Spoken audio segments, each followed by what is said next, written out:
25% tariffs on imported smartphones, including iPhones, unless production moves to the U.S. Apple has made no such commitment. The White House is also saying the administration is open to a meeting between Trump, Russian President Vladimir Putin, and Ukrainian President Volodymyr Zelensky. This is ABC News.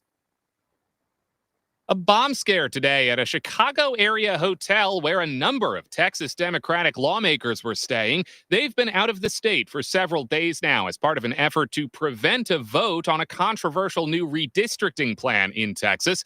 ABC News spoke to Texas Congressman Mark Vesey, who met with those lawmakers who were temporarily evacuated from their hotel. They remain undeterred. I've spent the last 2 days with them. They are upbeat. They are ready to fight. And they are ready to stand up to this craziness that Donald Trump is making and ordering Greg Abbott to do. Texas Governor Greg Abbott is asking the Texas Supreme Court to intervene, and President Trump has said he could get the FBI involved trying to bring those Democrats back to Texas. Air quality alerts remain in effect for 8 states in the Northeast due to wildfires in Canada, though the smoke has been dissipating over the last day. I'm Mike Dubusky, ABC News. I love a day on the water with friends, but my moderate to severe plaque psoriasis sometimes holds me back. Now I'm all in with clearer skin thanks to Skyrizi. Risankizumab Riza, a prescription-only 150 milligram injection for adults who are candidates for systemic or phototherapy. Teaching music is my passion, but my active psoriatic arthritis can limit me at times. Now I'm treating my joint symptoms with Skyrizi. With Skyrizi, most people with plaque psoriasis saw 90% clearer skin at 4 months. Or if you are an adult with active psoriatic arthritis, Skyrizi helps you move with less joint pain, stiffness, swelling, and fatigue. Don't use if allergic to Skyrizi. Serious allergic reactions, increased infections, or lower ability to fight them may occur. Before treatment, get checked for infections and tuberculosis. Tell your doctor about any flu-like symptoms or vaccines. There's nothing like clearer skin. There's nothing like better movement, and that means everything.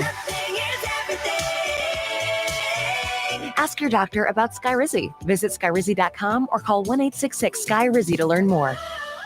The views and opinions of the following show do not reflect those of WSMN, its owners, and/or associates. Welcome to the Common Sense Conservatives, a political discussion group about current events and other government-related matters every Wednesday evening from 7 to 8 p.m. Right here on WSMN 1590 AM, WSMN 95.3 FM, and streaming live on wsmn.live. Making sense of the inverted reality we are subject to every day, the Common Sense Conservatives are here to help bring you back to reality. Now, your hosts, Chris Wyatt, Todd McKinley, and John Groven. Hello, everyone, and welcome to the Common Sense Conservatives broadcasting on WSMN, second floor of the Masonic Temple in downtown Nashua, New Hampshire. Todd, how you doing tonight?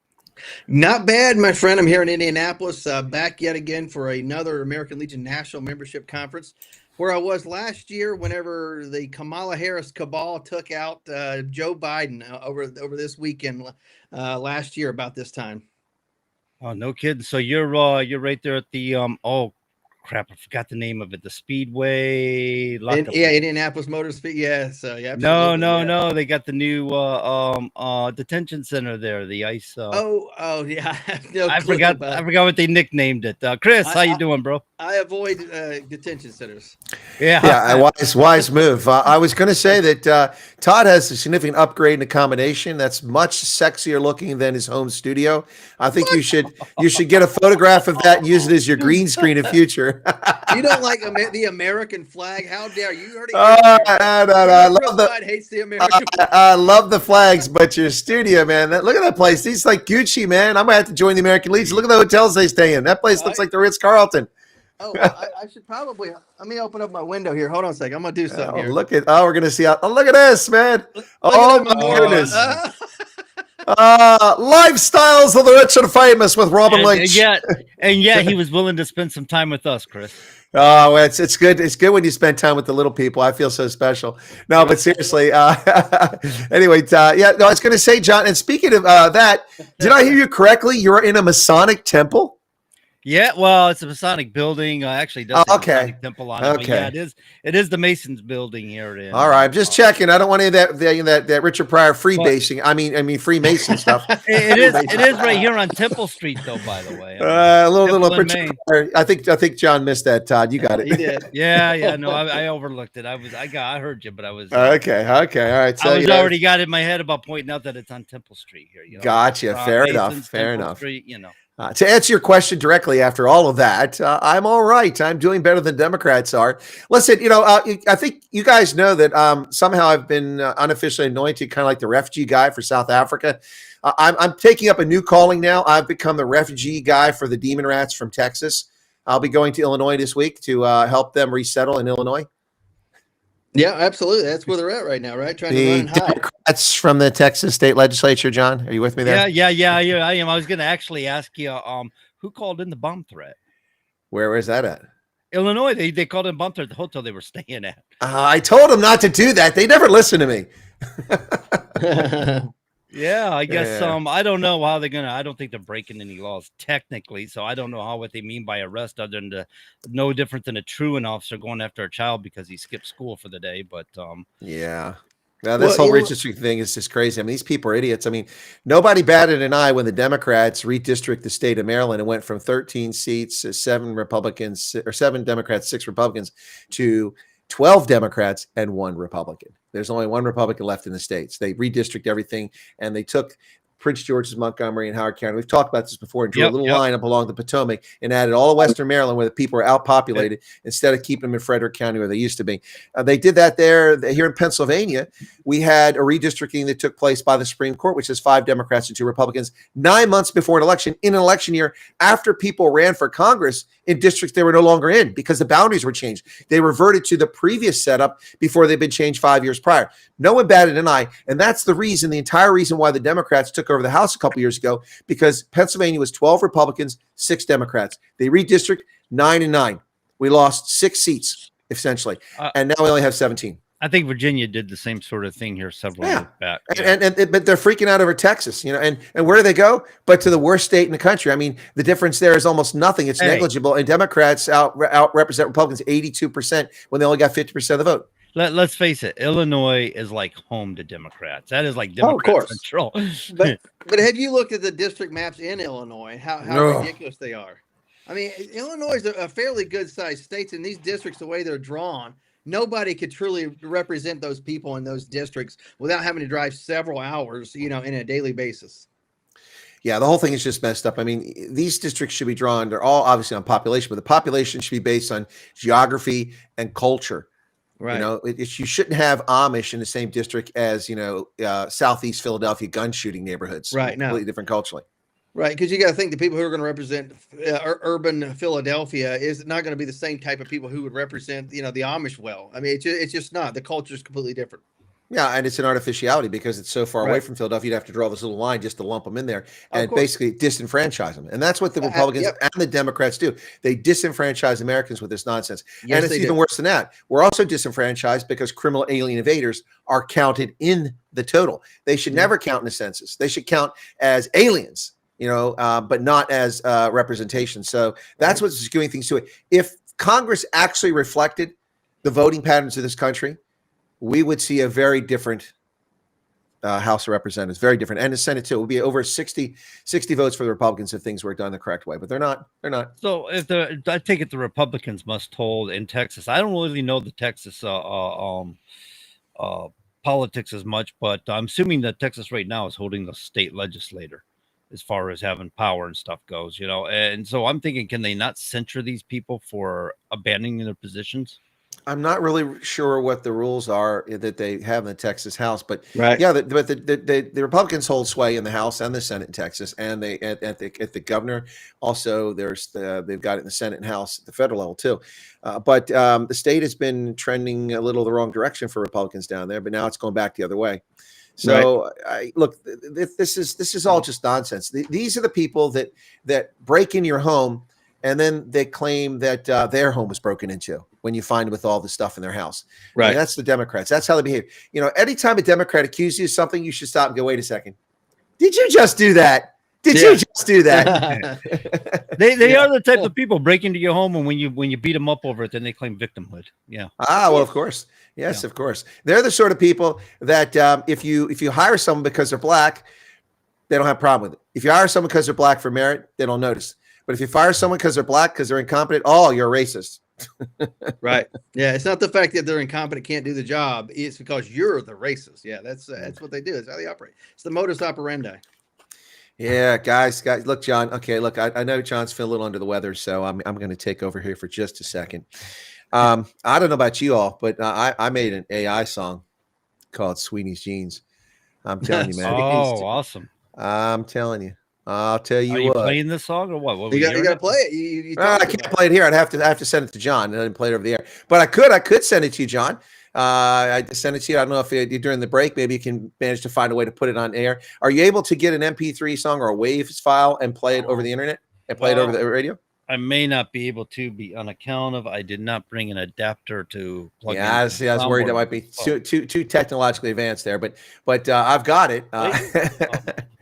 Anyway, well, we'll let you figure that during the break there. But if you do, I've got it. But anyway, so what I'm just trying to say, guys, is that did you see what Trump, the press? There's a couple things happening here with the press, Todd. Either they've eliminated all the legacy media guys that are always acting like fools, or they're slowly coming around to liking the Trumpster. Did you see when he's on the roof? Mr. President, what are you doing on the roof? And Trump's like, I'm out for a walk. Why are you out for a walk? Because it's a healthy thing to do.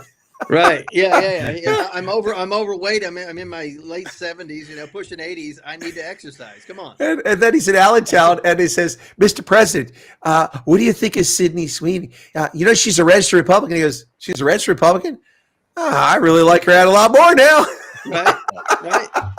And the outrage, I think, came after they was revealed she's a registered Republican. It wasn't about the ad to start with. It was like, they were upset. They were upset with two things initially: the use of the word jeans, and then it was right that. So they thought they called it eugenics. Well, first off, white supremacy is not eugenics. Eugenics is human supremacy. Right. But see, these people are so stupid they don't even understand the word. So that was the first thing. The second thing is the objectification of women. Excuse me. I mean, nothing comes between me and my Calvin Kleins. What was wrong? Let me ask a scientific question. I'm sure you know the answer. Maybe. What determines your eye color? Your DNA, your deoxyribonucleic acid. Your genes, Your genes, basically. But I know you broke it down a little more scientifically, but your genes. Essentially, you asked me if I could answer scientifically, so I did. I know you could. I was just looking for one word. Careful what you ask for, brother. He wasn't going to give it to you, man. What a man. Unlike Bill Nye the Science Guy, I actually got an A in science class. Yeah. He has no scientific. He has like a bachelor's, maybe. Me too. I too got an A in science class because I applied my artistic skills to the F they put on my report card. Oh, you made it into an A? Hey, every kid's got some kind of art. You all got skills. No, Bill Nye the Science Guy doesn't have any science degrees. The only science he's ever done is a TV show. Anyway, but so DNA, that's what determines your eye color. It's immutable. You have no control over it. Right. And basically that's what the ad said, right? It's like, this genes determine whatever, I think it was a pun. She was, of course it is. It was a hilarious one.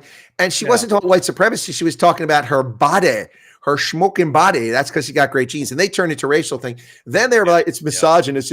It's objectifying women. Like, oh my gosh, you silly boys really need to stop. She's in on it. Probably had creative control to a certain degree. A star. Okay. But Todd, I mean, for 5 years we've been subjected to. I'm sorry, folks, but hungry hippos, and and people who are celebrating morbid obesity as if it's a good thing, and people who look hideous and unattractive. I'm sorry, it's just the reality of life. Some people are very attractive, not everybody are, and advertising works when you make it appealing. It's not appealing to me to look at somebody whom I can't see the bicycle seat on the Schwinn they're trying to sell because their body's overlapping it. Sure. No, now there are some people who can wear. There are some people who can wear weight well and look good doing it. It doesn't make it healthy though. That's true. Correct. They're proportionate. Right. It doesn't make it healthy, but go ahead, John. To Chris's point, back in the days they used to make references like that. She must come from good genes. I mean, that was a common thing. Go back to the 1980s; it was a common thing. So these guys just played off it because they were trying. It was a great marketing scheme. They were playing off it. But the Republican thing backfired on them, John. They thought they would out her as a Republican. And It's just made her more popular. It's so American Eagle stock is up over $500 million. Oh wow! Major fail, guys. Major It was fail. up a couple $100 million, and then Trump endorsed her, and then it shot up over $500 million. And you can't buy the jeans. Go to an American Eagle Outfitter store; they don't have them Chris, in were any size. you trying to get yourself a pair of jeans? I can neither confirm nor deny the fact that I did try. I know. Do you fit a woman's size 12? Is that it? Dude, they make it for dudes too. They're not just for women. I'm being a wise guy here. I don't know what they make. I didn't go to the website, so I don't know. But. John still wears Lee jeans, by the way. He wears Wranglers, man. I got my Wranglers cargo pants on. I knew it. Yeah, you're good, man. You're yeah, all right. I got my jeans at Montgomery Ward's. Hey, I remember they went out like 80 years to ago. Kmart, and we were proud, man. We were proud. We went to Kmart. We were like special folks. Oh, that's upscale, man. We used to call Montgomery Wards Monkey Wards when I was a kid. Yeah. But Wranglers and Lee jeans. I had Lee. I remember because I turned him into the quartermaster along with my laundry when I was a young soldier, and that big leather patch on the back. I mean, they put those things like those industrial irons and press your jeans just like your uniforms. It came back and my Lee patch was all like, stuck to the jeans. Oh, no. You can still read Lee, but it looked like somebody got a branding iron and branded the darn thing. Anyway, yeah. No, look, I mean, so the song I got, it says, I'm dreaming of Sydney's jeans or something like that. I'm lost in dreams about Sydney's jeans. Oh, it's good stuff. Anyway, but people are losing their mind. If you can send a file on an email, I can get it that way and load it up for the second hour. I will see if I can do that, but I think it might be too large. I'll double check. The MP3 might be smaller. Oh no, you got file share. You need a file. Yeah, you can Google file share. Yeah. Just get a link and send it to him. He'll be able to download it if you share it with him. Okay. All right. Well, all righty. Anyway, so I had to talk about that, guys. I had to talk about that. That's just good stuff. Hey, good for her though. I mean, she got an international fame off this, and she's a model, so it may take her places. Oh, look, I mean, the thing that kills me about this is we've been subjected to all this horrific Madison Avenue advertising. First off, folks, nothing wrong with people in this country being different ethnicities, different races, but the country's 12% black, not the 94% that my ads would lead me to believe. For years, I had to hear the story, well, the ads aren't representative of society. Well, they sure as heck aren't representative now.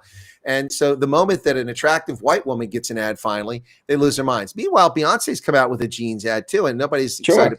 Nobody's making a deal about that. And she countryed it up too, didn't she? Appropriating cultural appropriation. That's right. We heard that nonsense for years. Cultural appropriation. And she did a little country album a year or two ago, something like that. That didn't really take off, and then she claimed, or somebody claimed racism on it. Oh, I actually thought people don't want her to listen to her country album. I heard that album did really well. Did it not? Did I get the wrong information? I think in certain section, but like the country music people didn't want to listen to it, and it's like, well, that's who you're trying to sell to, right? Maybe then they didn't want it, and you said racism. Come on now.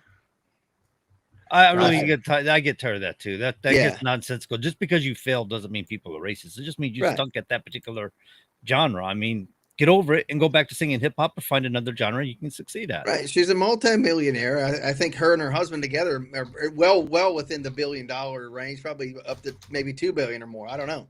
So they're doing okay. And racism is probably not anywhere near, affecting their lives like they want to play. So what do you call it when you pay off the judges so you can win the CMT awards or whatever she won? Right. Good question. And imagine if she didn't win that CMT award, what the left would say. They'd lose their mind, right? They're all racist, country bumpkins, this and that, whatever. When in reality, the Academy of Country Music is controlled by a bunch of artsy-fartsy types that are on the left, just the same as, any other organization that holds the Oscars or Tonys or whatever. It's controlled by people that are fairly much on the left here. So back in the day, you're talking about the 60s and 70s here, there was a gentleman by the name of Charlie Pride who was very, very famous for his country music singing in the 1960s and 70s, who happened to be very, very dark of skin. He was black. He was an excellent artist, by the way. He was loved. I mean, and this is a day when you would consider people more in a state of racism than you would today. But Charlie Pride, all these white people loved Charlie Pride, man. It wasn't about race at all for them. He was an excellent artist. He is an excellent performer, and they loved what he did. Right. Oh, yeah. Bingo. Very true. Yeah, this whole thing just gets plain silly, though, man. Plain silly. It's just the way. Are you guys still there? Yeah, right yeah. here. Yeah. Oh, I'm okay, waiting- I thought We I lost you were there. having a thought break on this race. I'm waiting on John to finish his sip or whatever. He's about to take a sip there. So Oh, yeah, I John got has the my- lead. I don't want to step on your toes. I got my water. No, you just go ahead and do what you do, man. It's all right. All right. I'm trying to make sure I send you the right one because I did a couple versions of it, and the one is just awesome. Just trying to make sure you got the right one here. Yeah, John having the lead is like John will open and close for the show. Yeah, I got the right one. One of these is like Poppy, so this one here we're going to send you. Oh, you're It's looking actually for will one. fit in an email, so it won't be a problem. So here we go. It's only 4.6 megabytes, so that's pretty easy as an MP3 file. You ought to be able to play this fine. Sydney's Jeans. Okay, here you go. Just sent that to you, John. All right, I'll have a look for it. All right, so yeah, so that the Sydney's Jeans thing has still got legs, guys. It's still going, and Trump gave it more legs a couple days ago. I love it. I didn't know who this girl was. I had to go look it up. In fact, I think I used AI GPT there as I was driving down the road, going, "Who is this person?" And they explained it to me. She's had some shows. I don't know where I've seen her. I've seen her in something though because I recognized her, and I don't know what it was, but it was probably before she became famous. But now she's kind of big, and then this is just blowing her up. She's going to be huge. But I mean, it's remember, Brooke Shields when she was young. I know nothing comes between me and my Calvin Kleins. Remember that? Yeah. But and she as a child actress was exploited. I mean, greatly. I mean, basically did some light porno back in the day. Where that's just some sicko stuff. And all these artists that are big names today, A-listers, were right in the thick of all that. You know what I mean? But these people want to pretend like they have the moral high ground. I don't think so. Yeah, well, it's just silly the way they're behaving. I mean, it's but it's fantastic. It's I haven't seen this much excitement over something in the popular press since Jason Aldean's Try That in a Small Town. Remember that? Right. Oh yeah, that was awesome. Try That in a Small Town. I got on board. I mean, look, I'm not a country music person, but these people are turning me into a country music aficionado here. Love this stuff. Jason Aldean's song was just brilliant. I just wish we could play that on social media without getting strikes because it was good stuff, but you can't do that anyway. So That the only connection I know between genes and genes is Dr. Nathaniel Jeanson's research on 1,000 Genome Projects. Says Keith Alderson in the UK. He's listening in from Coventry in the UK today. So but that's just crazy stuff here. So the redistricting is big, Todd. I mean, they're losing their minds over that, but they completely ignore the hypocrisy of their own actions. They just neglect. They don't pay attention to it. They just gloss right over the fact that the irony and the hypocrisy of going to perhaps the worst redistrict state in the country where Republicans are basically cut out everything. See, this is the problem I have, Todd, with my audience is always talking about red state, blue state. In America is red. There's no such thing as red state and blue states. There are some states that are overwhelmingly red or overwhelmingly blue. Connecticut's overwhelmingly blue and Idaho's overwhelmingly red. But I mean, most states are 42, 58, and somewhere in that range in between, which is you take 5% from one, you give it to the other, and you're even. So it's crazy, or just basically even. Yeah, that's true. Yeah, most states are, there's a fair split in a lot of places. I mean, even in red districts in Tennessee, there's quite a few areas that have pockets of blue in it. And people understand that, but people generally get along because you're working toward a lot of the same goals. But when it comes time for election, people go vote the way they're going to vote. The next day, they're at church together, generally. Well, that's a good thing. You're going to church together. Right.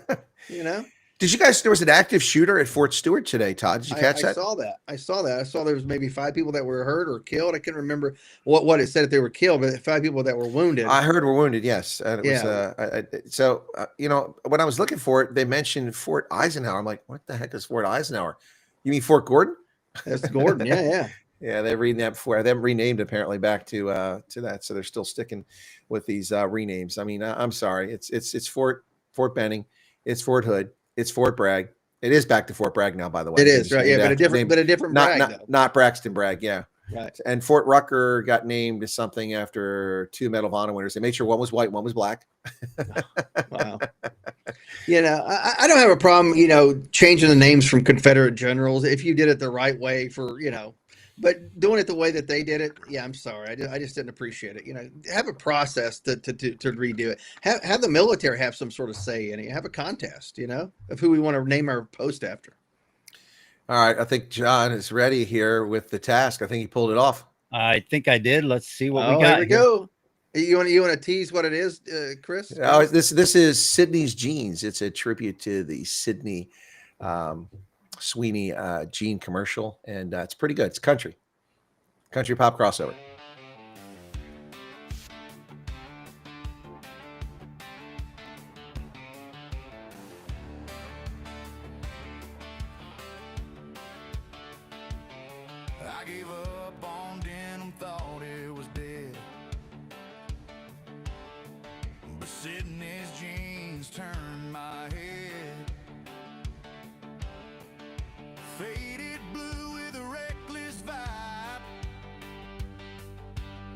like a memory I can't untie. Sydney's jeans, so hot, so cool, making old rules feel brand new. I want a pair, I need them now. American Eagle, show me how.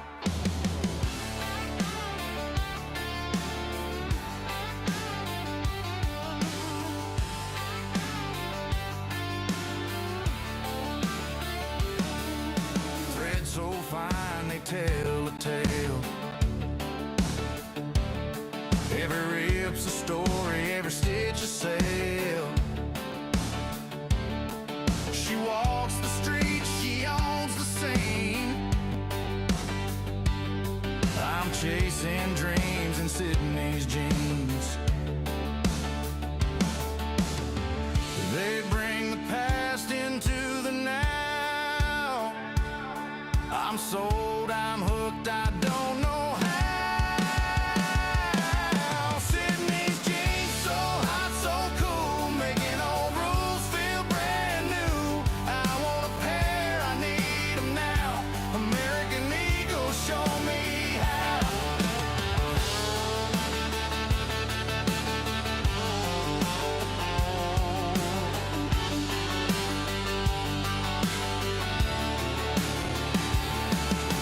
Blue waves crashing on my thighs, wearing the stars under open skies. Sydney's vibe is the fire I crave. Denim dreams that can't behave. Sydney's jeans, so hot, so cool, making old rules feel brand new. I want a pair, I need them now. American Eagle, show me how. Sydney's jeans, so hot, so cool, making old rules feel brand new. I want a pair, I need them now. American Eagle, show me how.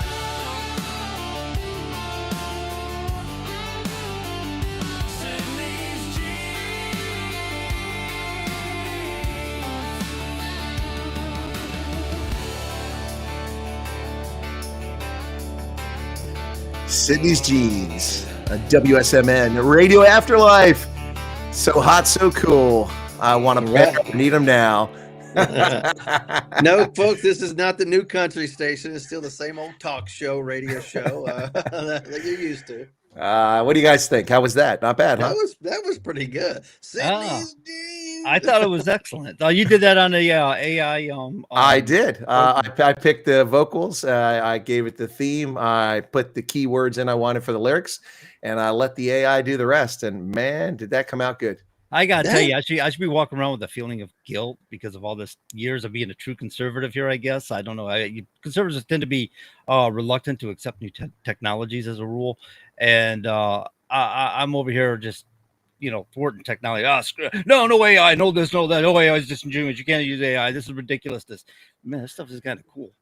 Yeah. Oh, it is. Look, I'm a rock rip conservative, but I've always been into tech. I mean, I've as a conservative, I also did Dungeons and Dragons, kind of a geeky thing when I was in college. But the thing is that I mean, tech is how we defeat the enemy. That's how we took ISIS out.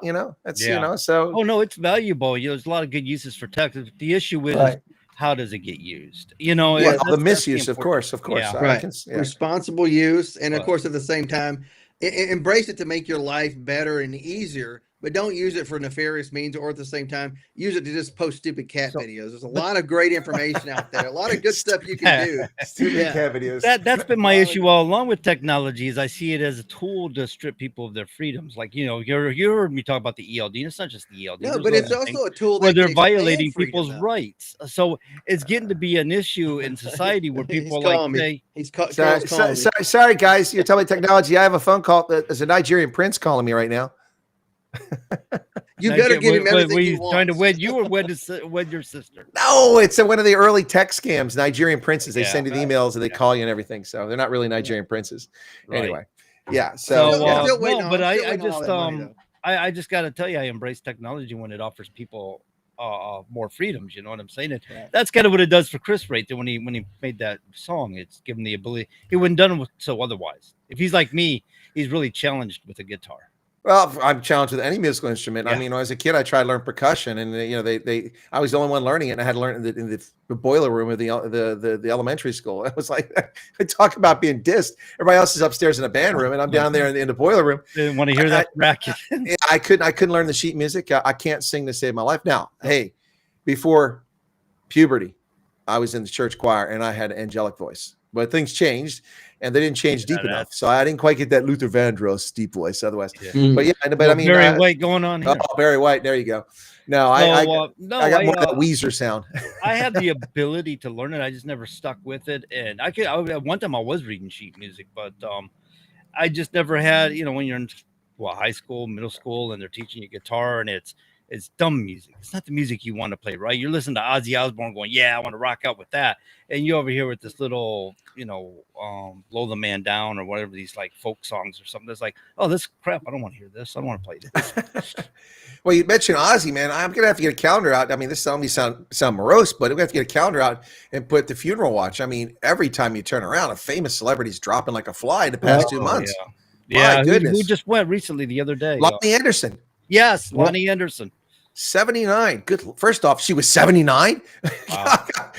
I'm sorry, guys, but I mean, WKRP, it doesn't seem that long ago. Apparently it was. Yeah, about 50 years almost, right? 45 years ago at least. Good about 79 gracious. to 80 and 78 is when it came out. I think, 78, like 82. yep. Yeah. So- Wow. That was my high school years. That was my high school, WKRP.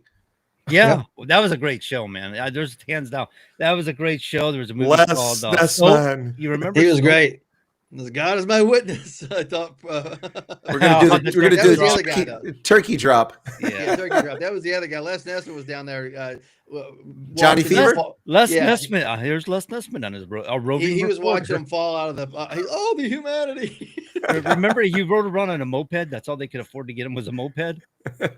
Yeah. Oh my goodness. They No, had but a reboot several years later, though. Really? I didn't know that. Yeah, and it didn't last maybe like a few shows. And I watch these YouTube videos. It's like a spinoffs that you never knew happened.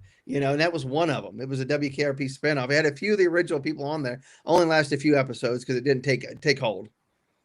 Well, it Didn't kind of know ran about its course, right? I didn't know about it, but yeah. Hard to recreate them sometimes. Right, like Andy Griffith's show, they had Mayberry RFD, which you're not going to recreate the magic of the original. So why try? Just let it go. Yeah, most of those reboots just don't work. After MASH, they tried that one. That was pretty lame. I mean, the Munsters have been rebooted how many times? Didn't know that.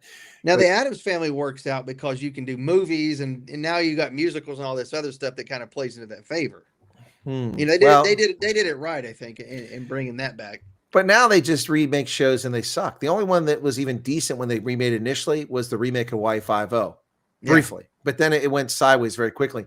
But that was pretty good start. But they're doing MacGyver. This isn't believable. This MacGyver they come up with, and they do the Enforcer. They've redone it twice. I mean, they had a couple different actors now. What's her name is doing it? It doesn't make any sense. It's supposed to be some English dude being the Enforcer. Anyway, yeah. It's just anyway, whatever. But we're off the politics. We got onto popular culture. It's so easy to do because the city's genes. All right. So genes. Yeah, well, it's kind of like sometimes they mix politics into popular culture too, but we weren't getting into any politics and popular culture's mix up or mashups there. It was just kind of went down a rabbit hole. Oh, it happens so easily. But did you see that the Stanford Daily is trying to sue the Trump administration? The Stanford Daily? What is the Stanford Daily? They complain that they are worried about being booted out of the country because apparently they're illegal aliens. Oh, geez. So now, okay, so you're illegal aliens and you're going to try to sue the Trump administration. What is this, a preemptive attack? Well, it says here one of the plaintiffs, listed as Jane Doe because they're anonymous, has published pro-Palestinian, anti-Israeli commentary and is named on Canary Mission, an anonymously run pro-Israel website that the administration has used to find students to target for deportation. She has since ceased sharing her opinions on the war. The other plaintiff, whom the complaint list is John Doe, attended a pro-Palestine protest at his university after Palestinian militant group Hamas's attack and published commentary against Israel. Though he initially self-censored by withholding publication of a study related to Gaza, he has since resumed his journalism and advocacy. There's a real fear on campus, and it reaches into the newsroom, said the Stanford Daily. The Daily is losing the voices of a significant portion of our student population. Well, maybe that's because nobody wants to hear what they have to say. So they want to see the Trump administration because their reporters are cowards. That's the bottom line. So, the real crime in all this, or the real shame in all this, is it's bad enough the Biden administration invited these people in. Now we're spending $46 billion out of the One Big Bill Act and trying to get rid of these people, trying to get them out of our country. That's $46 billion that could have went to other programs or other things. That's not going to these things anymore. But then you're going to have things like the Civil Liberties Union, who, instead of telling these people, hey, you know what, there's a process, we'll get you involved, let you get the paperwork, let you get you filed, you don't even have to go down, we'll get the paperwork to you, helping these people to go through proper channels and processes. They pretty much hold them at bay so they can turn around and go, hey, look at us, we're fighting for you, we're taking this to court, and we're taking this over here, basically just for like donor grabs, right? Mm-hmm. They're just clogging up the courts, and that's what they try to do, and it works. Right. And that way they can post about it on social media, like you said, so they can fundraise off of it. Basically, that's all they're doing. Yeah. It's sickening. So basically, they're using these people like property. They're using these people like tools so they can make more money instead of actually doing a job and facilitating something for them in their better behalf. Yeah. Precisely. Probably scared the crap out of them. If you go down to that immigration office, they'll shoot you out of the country. Don't do it. I'm speculating there. Right. Just for clarity. Well, it's this whole argument. It's just amazing how we've allowed this foothold to happen. And it all happened when I was a young student at university. It started in the late 70s, but I started in the early 80s in university. And that's when we started letting all of these Palestinians into the country as students, and they never left. They stayed here. They got a master's degree. They never left. They had kids. And now their offspring are the most ungrateful Americans you could ever possibly find, who hate America. And for what reason? And where do they get this garbage from? We allowed their parents to come here. They were stateless, and we gave them education and let them stay here and build a life and let them be born in this country. And their way they repay us is to act like this. Yeah, entitlement, all right? No, hatred of America. Yeah. Not entitlement, hatred of America. Well, they come here because they feel like they're owed something, I guess. They're I'm told they're owed talking something. about the offspring that were born here to these people. Yeah. So you've got this member of Congress, or is it the California Legislature, whatever. She went to Guatemala and said, I'm a Guatemalan first. She hates America. Did you guys follow this story? Yeah, I heard it on the radio coming in. Well, why don't you just stay there and make it as good as you possibly can? Because apparently you've ruined California. Maybe you can do something there. Maybe redeem yourself in Guatemala. So here's the interesting thing about the left is, if you take a country like, say, Venezuela, where a lot of these people are coming from, Venezuela used to be a republic. Mm-hmm. And then they start turning into a Democrat socialist nation, like the left is trying to do here in the United States of America. And like almost all Democrat socialist nations, it's just a segue to become socialist, which it did under Chavez, right? Sure. And now they become extreme authoritarianism. It's become inhospitable to the residents there. And they're trying to flee to the United States of America to do what? To create a Democrat socialist nation. It's stupid beyond belief. Right. Look, this is Delia Ramirez, Illinois 3. That's her district, Illinois 3. And her banner says #SaveAsylum. And then she actually went to Kristi Noem's office on May 16, demanding she resign, hand her letter, resign. I think you need to surrender your American. She's an anchor baby, by the way. Both her parents are criminal alien invaders who invaded this country, and she was born here. And she becomes a member of Congress. And she goes and she says that I'm a Guatemalan first. Well, then go to Guatemala. You were born here. Right. I'm not a German, Irishman, or a Viking first. I'm an American. She needs to be censored by the House. Well, to me, isn't she showing fealty to Guatemala versus America, right? She obviously doesn't want to be American. These people hate our country, and they're allowed to be members of Congress. I'm sorry, I've had enough of this nonsense. Same with Ilhan Omar, and same with Rashida Tlaib. She's the offspring of Palestinians we let stay in this country too. Unbelievable. This is the gratitude we get: is they destroy America from within and turn us into the failed countries that their parents came from. Yeah. Yep, Omar absolutely. actually openly stated she's here for Somalia first. She's here to protect Somalia. She said that. She's in office, she will work to protect Somalia. That's Yeah. all her intentions are. And this is the problem we have in the United States of America is people want to migrate here. And I come down on Islam a little bit about, coming from Islamic nations, because a lot of these people in the Mideast want to conquer. They said they're going to conquer all of Europe. And now you got these people floating boats. I don't know if they're Muslims or not, but they're floating boats into places like Spain and Italy and Greece and unload these boats onto their society of people, I can understand, some people that want to flee a crap country or an asshole country, as Trump called them. I can understand people wanting to flee there, right?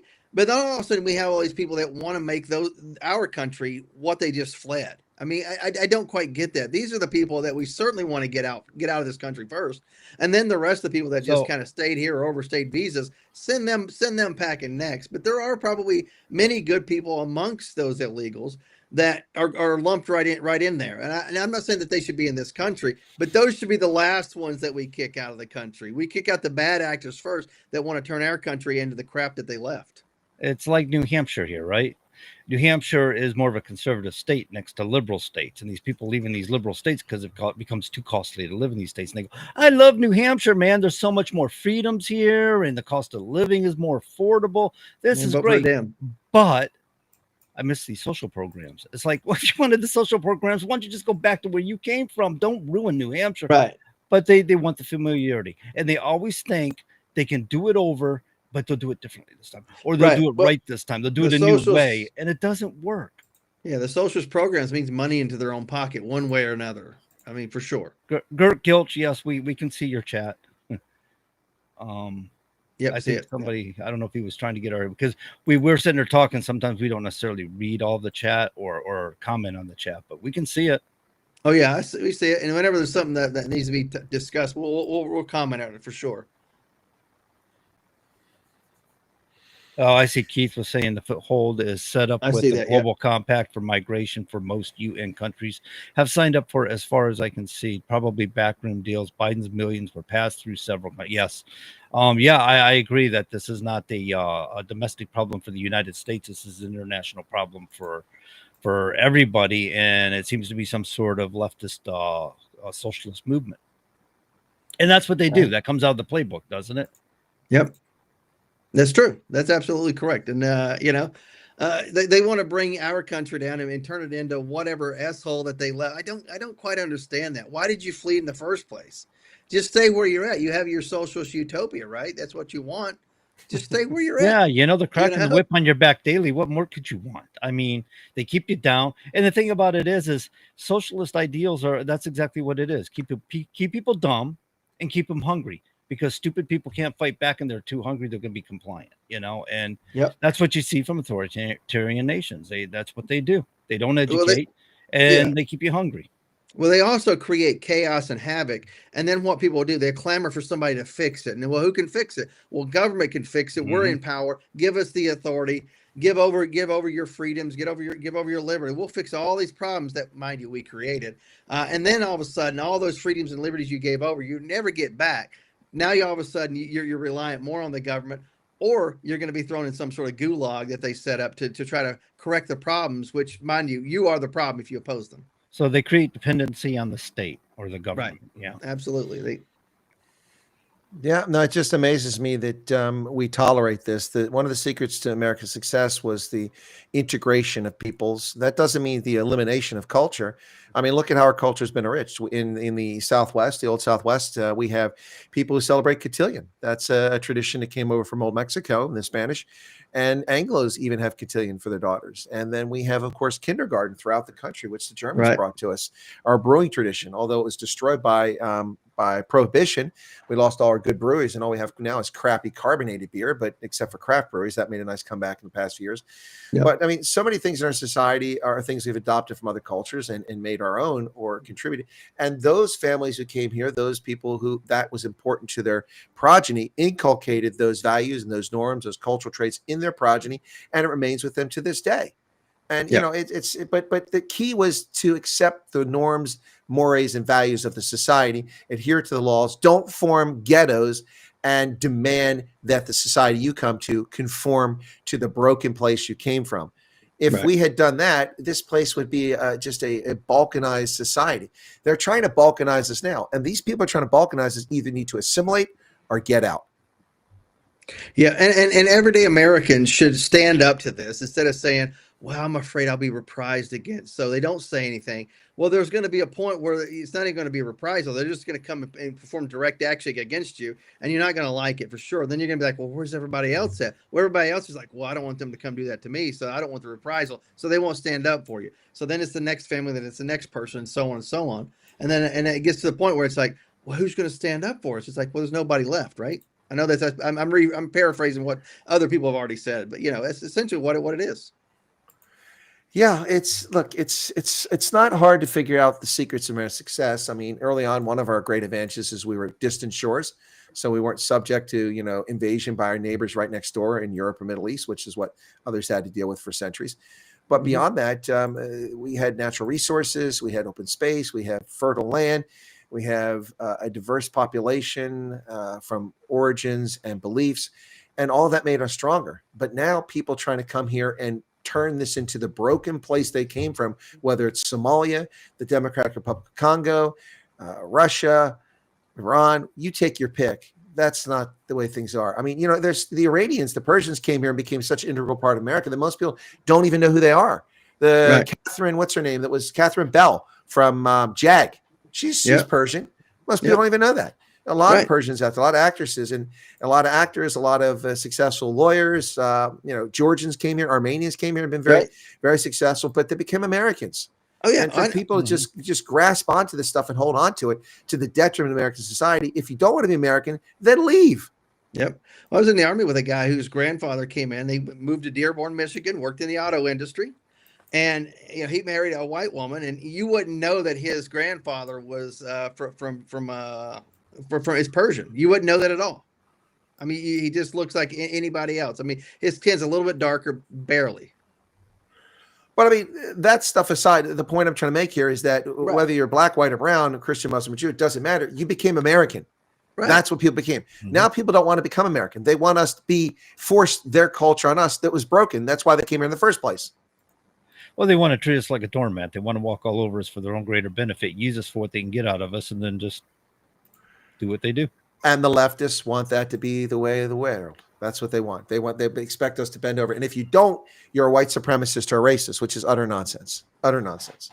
Because I'm not talking about white culture. I'm talking about American culture. Sure. I'm talking about bluegrass and blues and soul and R&B and, the Jeffersons and All in the Family, all of that. That's America. Yeah. I'm tired of these people. I'm absolutely tired of these people. Contribution black folks made to this country. Yep. I mean, the banjo, think about it. The banjo was not a white person's instrument. It came from Africa. Black people brought it over here. Well, but it became such an iconic instrument for country music. Yeah, art for bluegrass. For sure. Yep, bluegrass.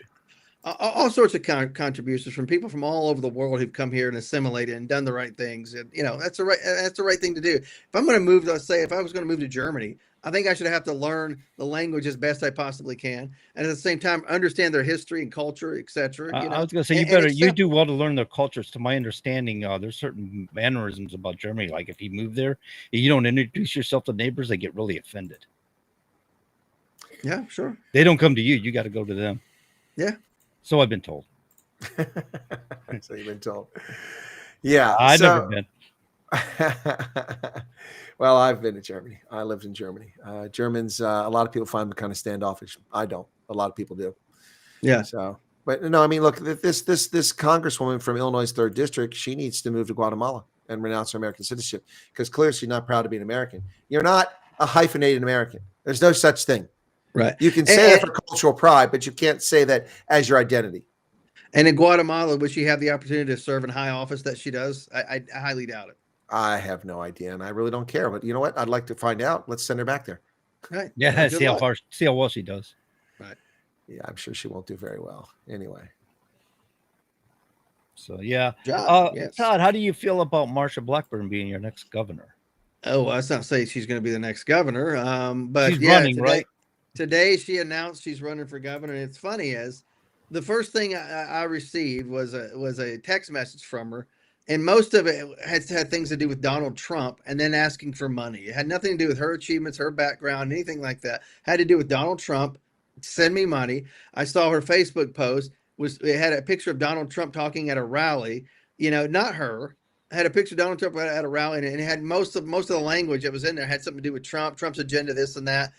What does the Tennessee governor have to do with Trump's national agenda? I get it. You can have a similar agenda, but what does Trump have to do with Tennessee specifically as you being governor? It makes no sense. You're saying she's just riding coattails? Riding coattails. I mean, out of her depth for sure. But you have the rich establishment who, basically, essentially, I'll just say, they have a useful idiot that they can control, that they bought and paid for, and she has, millions upon millions of dollars in the bank account personally that she's profited off of her time in the state legislature, U.S. House and U.S. Senate. She's become very wealthy, and you can say, well, it's her husband that's done all that. Yeah, Nancy Pelosi's husband's done fairly well too. Let's be clear. So when you tell me that she's announcing that she's associated with Trump or likened to Trump and stuff like that, what I'm hearing is she's telling you she's involved with partisan politics. She's saying she's following the party lead. That's what I hear, because that's basically, he's the leader of the Republican Party at the time, right? It's his agenda that's happening right now. But as governor, you should have your own agenda for your state as the chief executive of a state, right? You're going to be the commander in chief of the National Guard, etc.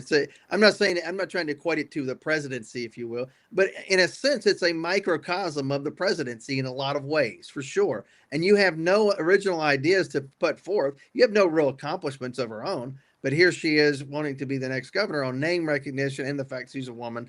I'm saying no. I'm not voting for her for sure. There's a lot of other reasons behind that, and I don't really particularly care too much about the establishment Republicans. They don't care about me. They don't care about veterans. They love taking pictures with veterans and pretending they love veterans. But let's be very clear: establishment Republicans are about themselves, about the bottom line, or about the next office, because most of them have never served their country truly, especially in harm's way, and most never will, for sure. They shoot themselves in the own foot too, don't they?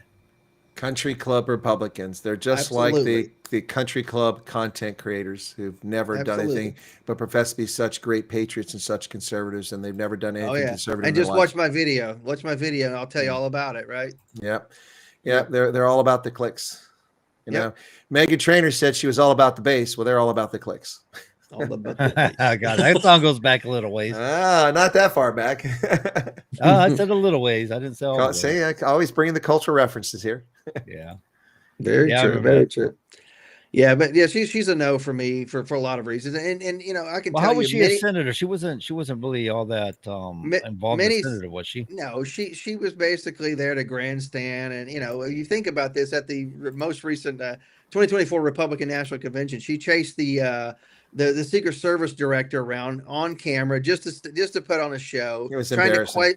Trying to quiz and question her, chasing her up stairwell. I'm like, this is pathetic. If you want her to answer questions, you subpoena her properly. You don't accost her in the middle of a convention where the Secret Service is responsible for the security, and her as director ultimately responsible, regardless of the fact that Trump had been taking a pot shot at the week prior, right, in Pennsylvania. It's besides the point.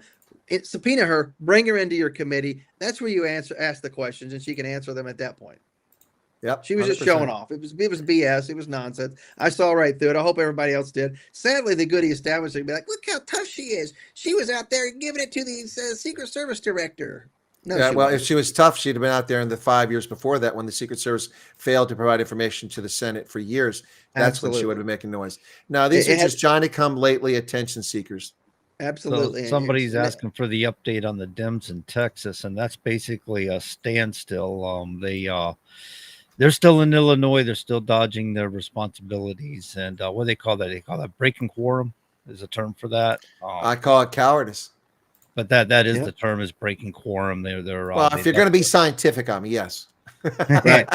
So, it's actually a tactic. In fact, I think we saw them do that a couple of years ago, didn't we? They did the same sort of tactic. Listen, they're in Chicago. You're talking about them breaking quorum. Yeah, they did that before recently. They've done it several times. But you're talking about they're in Chicago, in Illinois, breaking quorum. I know some fellows on the South Side that could break their kneecaps for us. Ooh, you got those kind of connections, Chris? I know all kinds of. Are you supposed to advertise that? I thought those kind of connections, you were supposed to keep your little black book hid away underneath your pillow. No, it's not a black book. It's digital. Digital books. Yeah, Chris makes sure it's accessible by all sorts of hackers. Well, he could probably, yeah. Have you heard of the Irish mob out of Boston? They cut the Whitey Bulger. Sure, yeah.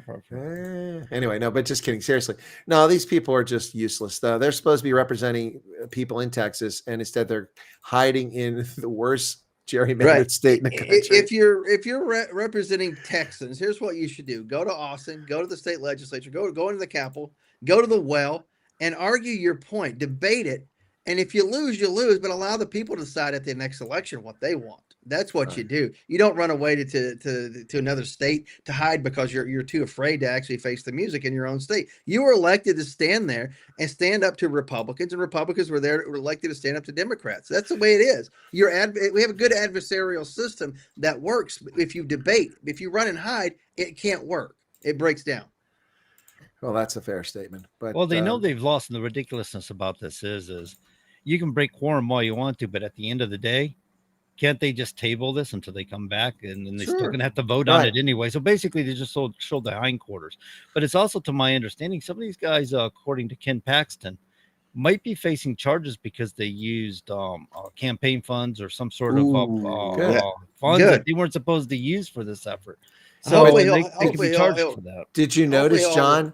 Every one of the Democrats was interviewed on TV. Not one of them has a Texas accent. Not one of them. Of course not. They got Midwest accents. They got California accents. They got Northeast accents. These are supposedly members of the legislature for Texas. Look to me like a bunch of carpetbaggers. Texas is the biggest growing state in the United States right now for industry and stuff, which means people are going to migrate there for work. They should be in the legislature 5 minutes after they arrive when they're leftists. Right. Also, when you ruin a state like California and need to flee because you can't afford to live anymore, the fact that you make about $80,000 a year, but you can only afford to live in a tent on the streets, on the sidewalk, because you can't afford an apartment, you tend to move out of that state and go somewhere else. And Texas has been a pretty good landing point for them. So they're going to ruin yet another good state. Well, they ruined Idaho. They tried. Anyway. Idaho's still pretty good, but Billy will tell you, and I'm sure he's listening right now. He'd probably love to chime in and tell you about it too. Idaho has had their problems with these leftists moving. I know. That's why I said they ruined it. Coeur d'Alene used to be heaven on earth. Now it's kind of quite frustrating. Speaking of Idaho, I'll be out in Idaho late September. Oh, no kidding. You going to stop by and pay our friend Billy Painter a visit? I will see if I can make that happen. I'll be out there filming a documentary. No, really. What's it about? If you could tell us, or is this a gray alien situation you can't talk about? No, I think this was the is this a South African migration? It's not the migration, but it is a South Africa story. That's correct. The migration might play a minor role in it, but that's not why I've been invited to participate in this. But it will be talking about South Africans in the U.S., but not necessarily the refugee thing, and also what's going on with South Africans in general. So I'm looking forward to that. So, Todd, did you allude to space aliens or something? Yeah, I don't know why. I don't know why. Well, that would be Nevada, man. No, I know. I just thought, since he worked in the CIA, remember, he was a deep black cover operative guy, doing stuff with the aliens. I don't know. CIA people can spread that rumor around everybody. I could use that money, man. He used to work on the space station. We had our circling Mars, right? That's where you were stationed at, right? Mars orbit. No. I keep hearing these clicks from Chris, and I'm thinking he's going through his stocks going, yep, I'm in the money. I'm buying shares of American Eagle Outfitters right now. Outfitters. He knew you were doing something. Yeah, I'm hearing these clicks. I'm going, he's pretty active over there. I don't think he's reading articles. He's looking at the ticker. He's looking at the after hours trading test ticker right there. It's exactly what it is. It's up another $6. I just bought 5 more shares. 5 more shares. Oh, wow. 5 more shares. Wow. Yeah. Wow. Anyway. You guys can hear, I switched to a quiet keyboard. Apparently, it's not so quiet. Nope. Nope. We hear them clicks. So, ladies and gentlemen, we're going to go for a top of the hour break. We'll be back in about 5 minutes. Don't go nowhere. We'll come back and we'll talk a little bit more about American politics, what's going on in the United States of America, and have a little bit of fun.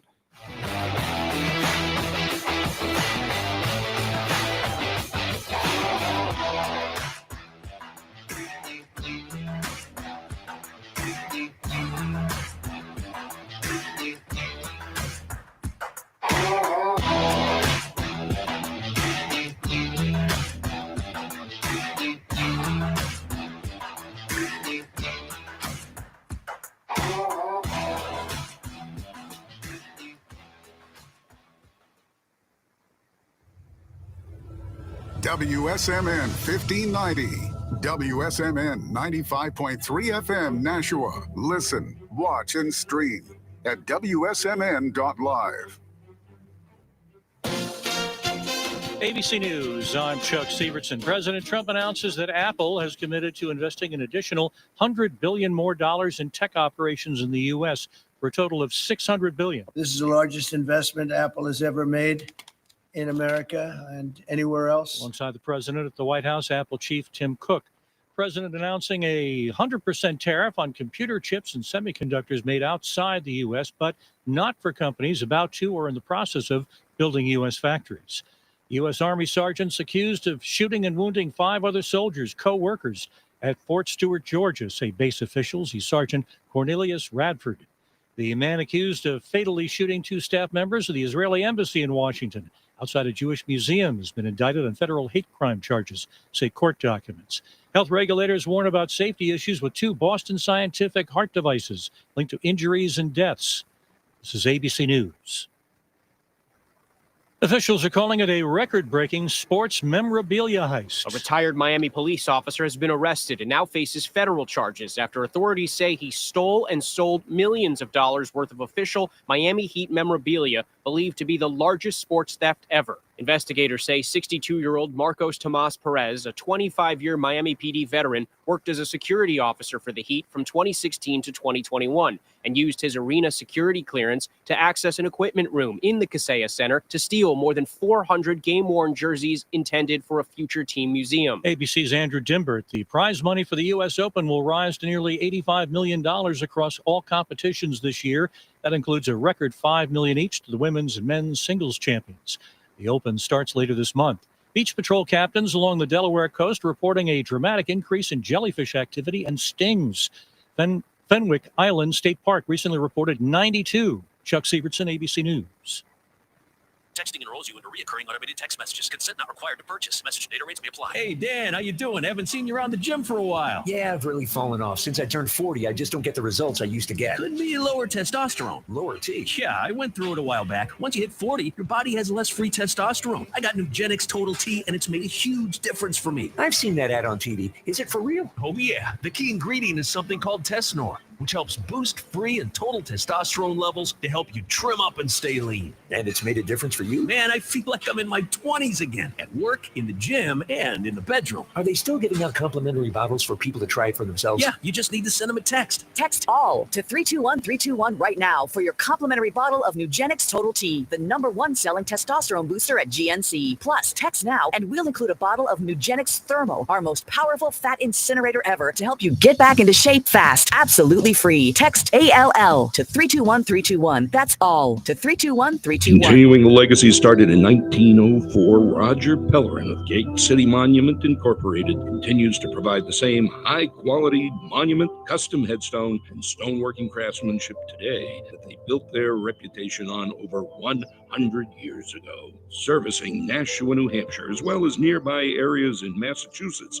such as Lowell, Billerica, Chelmsford, and beyond. From creating custom monuments to memorialize, to landscaping and granite work or restorative services, each job is done to your satisfaction and is backed by decades of experience and integrity. If you're thinking about stonework, think Roger Pellerin of Gate City Monument. Visit online at gatecitymonument.com. Stop by and meet Roger at 321 West Hollis Street in Nashua, or call 603-883-7141. That's 603-883-7141. Gate City Monument. Memorials of distinction for people who care.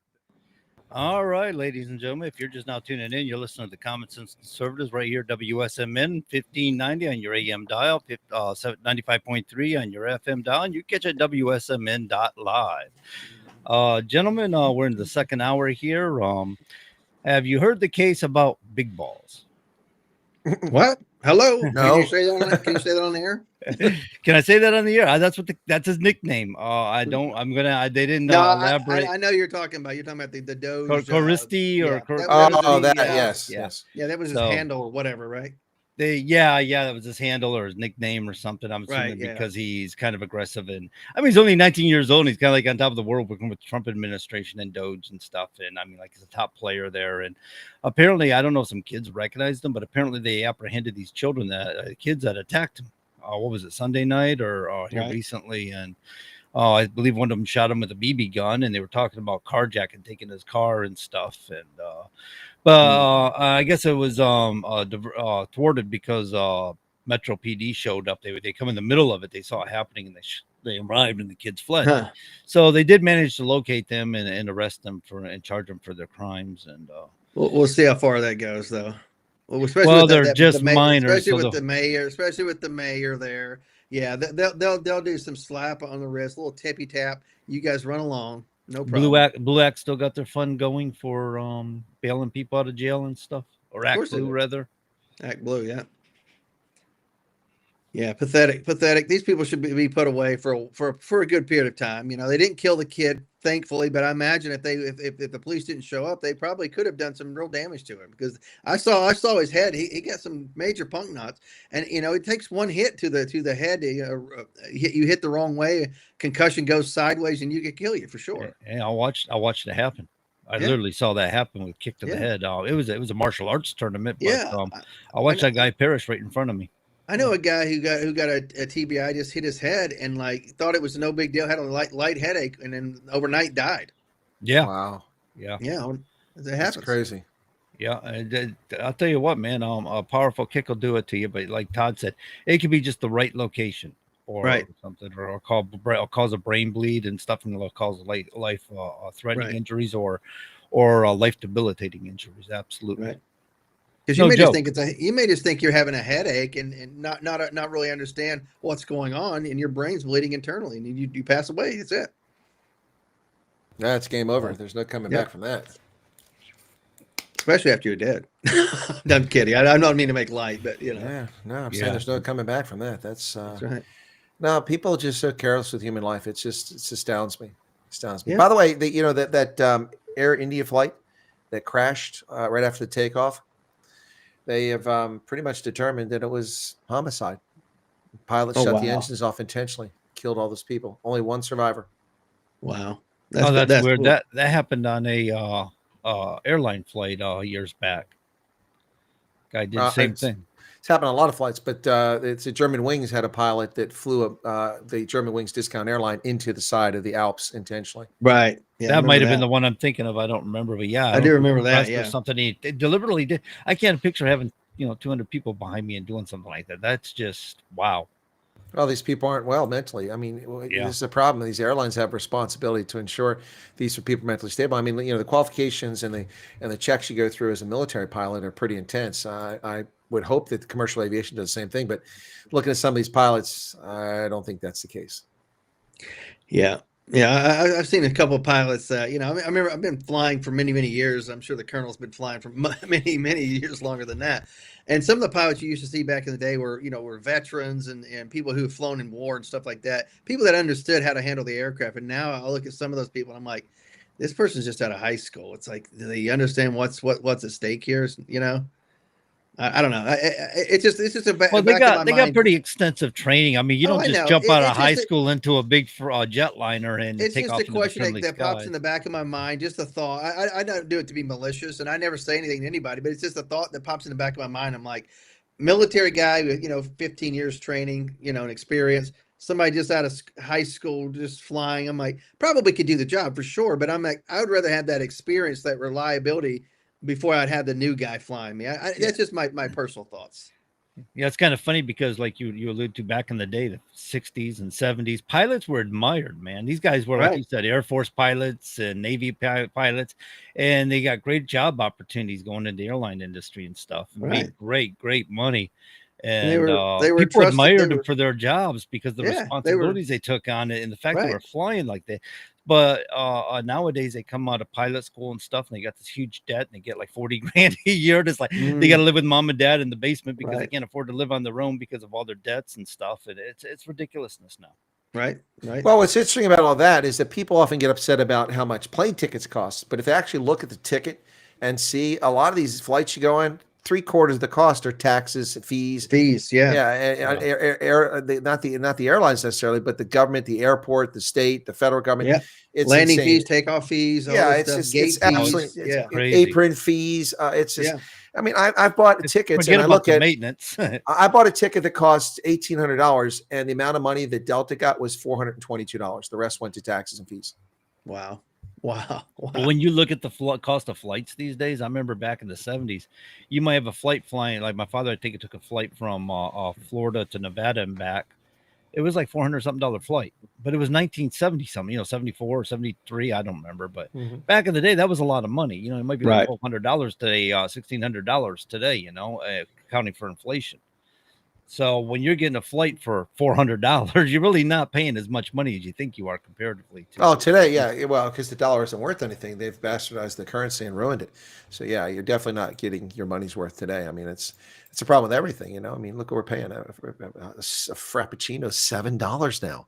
I paid $2.95 for a venti when those things came out in the summer of 1996. I have no clue. And then whenever whenever you pay with your credit card, like the lowest automatic tip is like 25% that they put on there. I'm like, how about I tip you less, like 15% for the coffee? I'm going to tip you, but 35% for the $7-8 cup of coffee. I'm sorry, it's wait a too minute, much. they take that when you I go to a coffee shop? don't tip at Starbucks. I'm sorry. No, I rarely would ever shop at Starbucks. I try to do a local coffee shop if I'm out somewhere.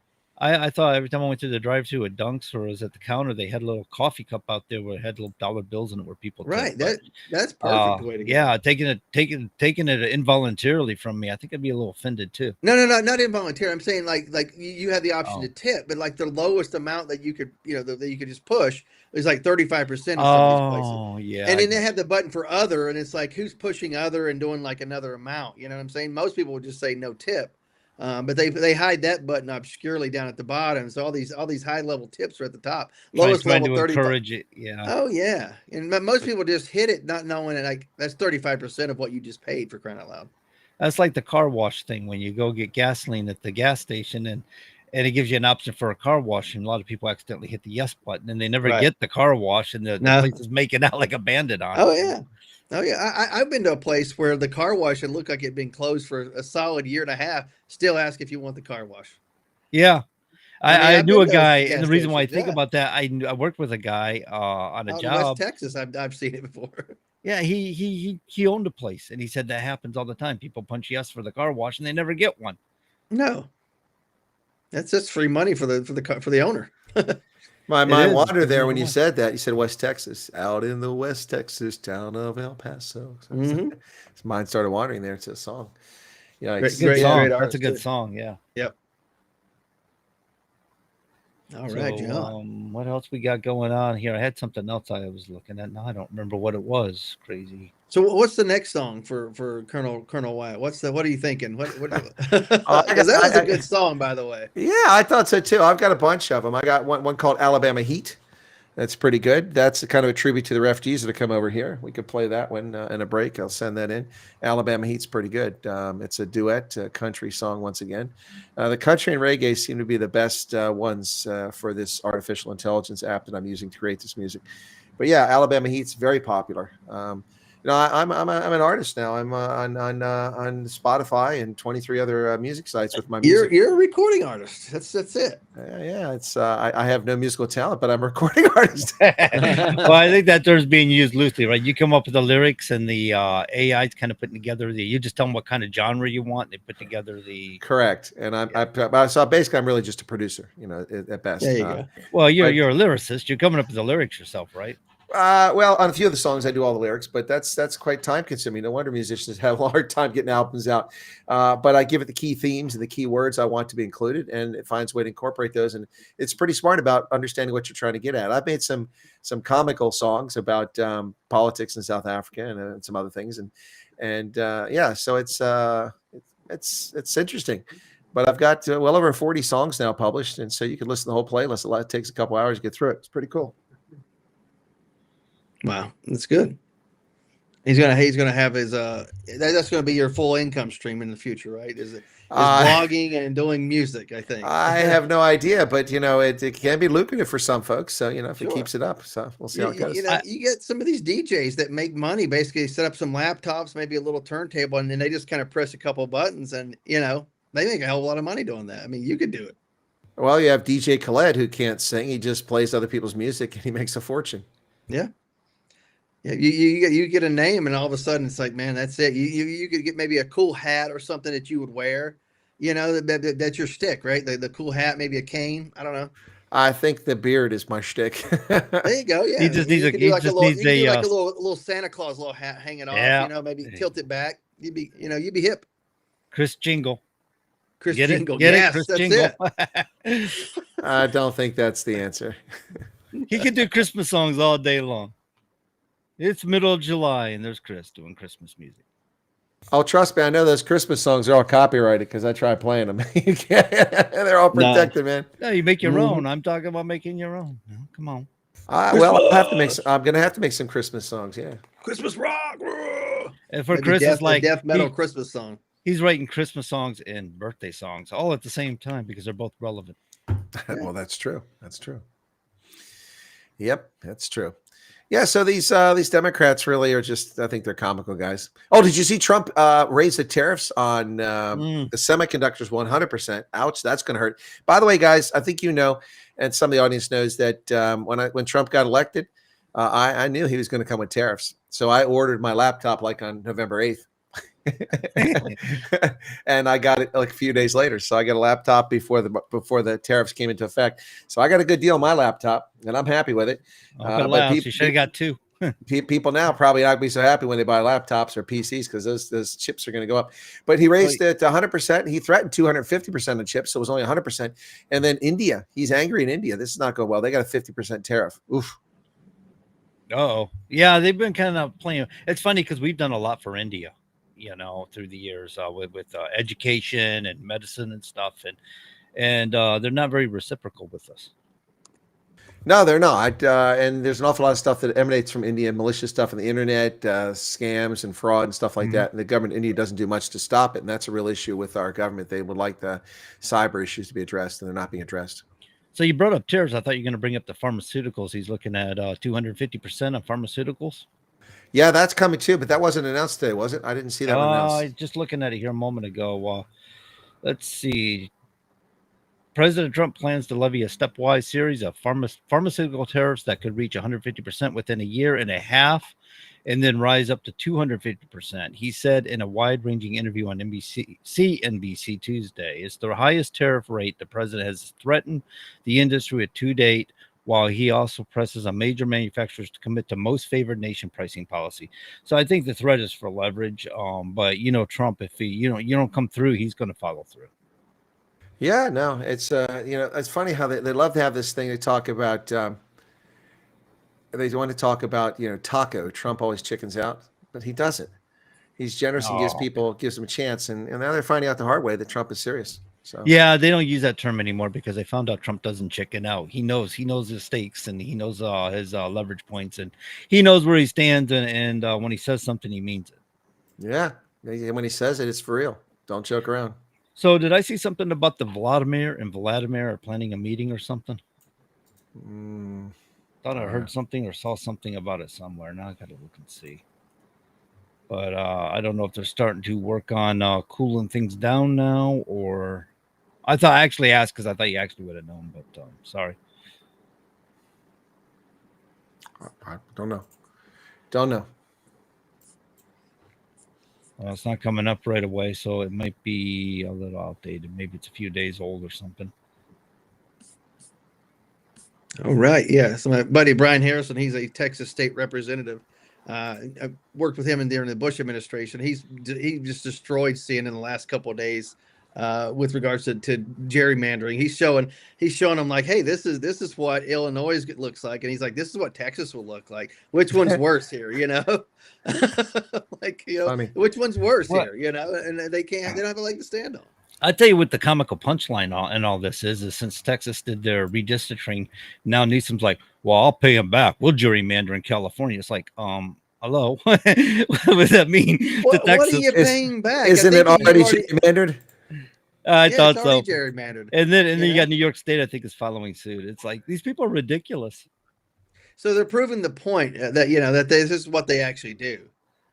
And Yep. what'll happen is Texas will redraw the districts, and they'll be like, "Oh, they're actually pretty fair." It'll probably be fair, but time will tell. We shall see. Yes. Sometimes it's tilted. I mean, and I'm sure the right has done it too. I'm sure they. Oh, absolutely, absolutely. I know. I mean, New Hampshire did it here a couple years ago. They had to it wasn't gerrymandering, as far as I know. They were redistricting, and it wasn't something like it wasn't willy nilly. They make this sound like Texas was just all willy nilly. This stuff is a lot of work. And in fact, they were having a hard time meeting the deadline. And I think the governor had to push on him a little bit and said, no, you need to have this in by this date now, because this is ridiculous what you're doing. Yeah. And as far as I know, everything turned out fine. As far, when they were done and said about it, it didn't turn into a big fiasco. Right. Guys, I mean, we're talking about lunatics here. What do you want? That's supposed to make you sense. can't rationalize. You can't get into their head. You can't, like the story I talked about, the lady that actually, I don't know though I told you this story. It was at dinner earlier. I was telling this story. I told it on the show before. 2017, Trump's first inauguration. I was leaving one event to go somewhere else, and one of those pink ladies with the type of hat, I'm talking about, looks like a female genitalia, like a group of them. A lady had fell, hurt her leg really bad. And I stopped and rendered aid, and I was telling them, like, okay, there's a fire station right around the corner if you want to go grab them, or just call 911, let them know what street it is, and tell them the cross streets. And I gave them the cross streets because they were maybe half a block or more away from the street signs. I said, this is the cross streets. Tell them there. Tell them you're up half a block on the right-hand side. They'll come right to you. Ambulance starts to show up. I leave. And I'm like, well, I got to hurry up. I got to get to this other event. I'm working this other event. And then they're like, oh, you working the inauguration? I said, yes. And they were so nice to me up to that point. Then they started cursing me out. I'm like, I just helped your friend here for about 20 minutes. And now I'm an a-hole, SOB, fascist, all this stuff as I was walking away. I'm like, showing you true colors. And then the lady who I helped was like, no, please, he was nice to me. Please don't do it. She was actually appreciative though, but her friends were just a-holes. Couldn't help her at all. Just letting her lay there with her busted up leg. It's funny because you bring that up, and I saw a post here recently on social media. A guy was looking at a bunch of people dancing around with masks on, and all of a sudden he just breaks down. He goes, in 2020, how you acted in 2020 and how you responded to the COVID crisis or so-called COVID crisis, that's your true personality. That's who you are. And if you were weak and you caved, you're a weak person and you caved. But those who were strong, and they stood strong. They're still standing strong today. That's who they are, because you were tested. Yeah, I love this video. I shared it, I think, on my Facebook page because I really loved what he said. But it's true. It's true. And that's who they are. When they saw you, they didn't think about the kind deed you did. They didn't think the fact that you didn't take into consideration her affiliations or associations or politically. Yeah. You did what you did because it was a human experience. You saw a human in need and you responded accordingly. Right. And they did not have any appreciation for it or realize what you've done for them. They just simply, to use their terminology, they objectified you, Todd. Absolutely. And it's funny. Another story that kind of similar to that is when I lived in Crystal City. I'd occasionally go to the Mortons there in Crystal City and have a cigar, a couple drinks in the evenings. And I had a cigar. It wasn't even lit. I left my apartment. It was on the 5th floor going down. I think we stopped on the 4th floor. Lady gets on. We go down to the lobby, and I have to go 1 or 2 more down to go out the back through the underground, Crystal City Underground. And this lady looks down after going like 1 floor, sees that I have a cigar, not lit, hadn't been lit yet. She starts this fake coughing routine and gets off and says something to me. And I put it basically in her face, probably about maybe a foot away. I said, it's not even lit yet. And she goes, oh, and walks away. Didn't have anything to say after that. This whole big, you shouldn't be smoking on the elevator. I'm like, it's not lit yet. And so then she says, oh, and walks away. What a fool. There's fools out there everywhere. Well, I'm a big opponent of cigarettes, but not that silly. If people aren't smoking, I don't lose my mind. It's crazy. I don't smoke, and I haven't smoked because it doesn't do well for me, but I liked smoking. I actually did when I smoked. I really liked it. And I particularly do like cigars. I think they're nice. Yeah. I like an occasional cigar. I'm not every day. I don't have to have a cigar, but there's times whenever I'd smoke more cigars than I do now, but now I may have one every, maybe two a month, during the summer months. That's about it. I used to do, we called them sundowners when I was in Liberia. My predecessor would meet up with the ambassador, and they'd sit on the deck and look out at the sun going down over Nice. the west of the Atlantic Ocean off the Mamba Point Peninsula in Liberia. And so when I got there, the ambassador wanted to do that, so we gave it a shot a few times and sit up there and have a cigar and relax. But we were just so busy, the two of us. I don't know how he pulled off before. I guess I worked harder than my predecessor. I don't know. Right. Yeah. I loved the little outside patio that they had at Saudi Arabia at the embassy there. The Marine barracks is right there. They have a swimming pool, a little bar. That was always fun to sit out at the pool in the evenings after you get all that work done and you have a cigar before you go back to the hotel. Good times. Yeah, no, it's amazing how time passes. I mean, I'm talking that's like June of 2007. That's almost 20 years ago. It's hard Oh, to I believe. know. Yeah, it's weird. Weird. I mean, I'm thinking back, getting stationed at the White House. I'm like, that was such a great thing. And I'm like, that's 23 years ago this December. That's crazy. Yeah, where did it go? I mean, Lonnie Anderson was 79. What happened there? Right. Well, you know, they say there's a thing about with entertainment and stuff that you're supposed to retire at a certain time because it's kind of like how you retire, how people remember you, right? So when you think of Betty White, you think of her in her 90s because that's how you last remembered her. But a lot of times when you haven't seen somebody in the last 20 years and you hear they passed away, you just think they're in their 50s. You don't stop to think they're in their 70s. So it's a thing. Well, you know, on WKRP, you had Bailey Quarters, who was the straight girl, but very attractive because she was also a model, and it was played by Jan Smithers. She's 76. 76. My goodness. Wow. That's great. Well, you know, how old is Chris Wyatt? What are you, 59 and holding? I'm 59 again this year. That's correct. Yeah. Yeah, you know, it's kind of funny because I often tell people, as I think I've said a couple times on this show, you look in the mirror trying to clean yourself up and you wish the old man would get out of the way. You can't see yourself because he keeps getting in the way. You move, he moves. What's up with this? Well, I mean, I look in the mirror and I just that's I lost a little pigmentation there in the hair color, but I seem to have picked up some pigmentation in the pink face. So maybe my face is drawing all the melanin out from my beard and my hair. You're getting more and more of that Kris Kringle look. Yeah, I guess it's time for the beard to go. I think maybe that's the secret. Maybe that's the secret. So a lot of these people, you know, they're passing away, and we remembered them at a greater time in their lives, and so when they go, it is astonishing. You know, you're like, whoa, wait a minute, what happened? Why is Hulk Hogan gone, or why is Ozzy Osbourne gone? This doesn't make sense. But Keith Richards, by the way, has no intentions on leaving anytime soon, so you're safe there. What's he, 137 now? I don't know. I hear tell that he was there when God arrived. So. Yeah, well, that's the thing, so a lot of artists come through Central Pennsylvania because we have Hershey, and either they play in the Giant Center, which takes 10,000 or something like that, or they play at Hershey Stadium, which can hold like 40,000.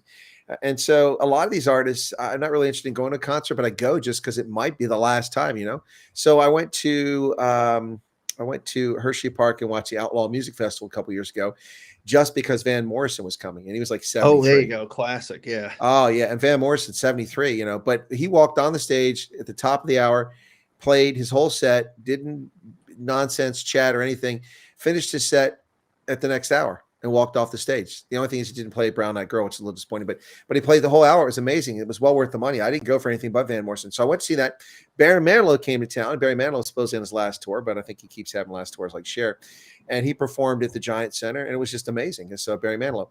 Went to Philadelphia, happened to get free tickets from Vet Tix, and went to Philadelphia a day that I had rugby in South Philadelphia, then had to go to Baltimore for something, and then came all the way back up to Philadelphia for Hall & Oates. They were in their 70s, and now they're not even performing. Yeah, now they got this big dispute.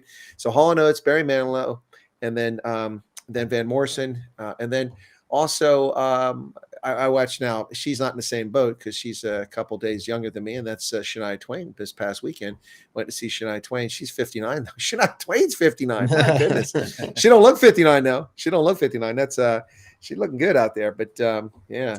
Yeah, that don't impress me much, but that she did. You mentioned Brown Eyed Girl, Van Morrison. Is that your favorite song of his? No. I mean, I don't really have a favorite Van Morrison song. I just love so many things he's done. I love Into the Mystic. That Into the Mystic just hits just perfect for me. I love that song. Now, Van Morrison was such a talented musician, or is such a talented musician, and Right. such a wide genre, going all the way back in the day. But I mean, there are people who have. Is Bob Dylan still alive? I think he is. Yeah, I think so. I saw him in concert in Hawaii. That was a great concert. I mean, But I mean, he guys performed very like well. that are going to disappear at some point too. You know. Yeah. The Stones. you, you know. you hush your mouth. That's not supposed to happen.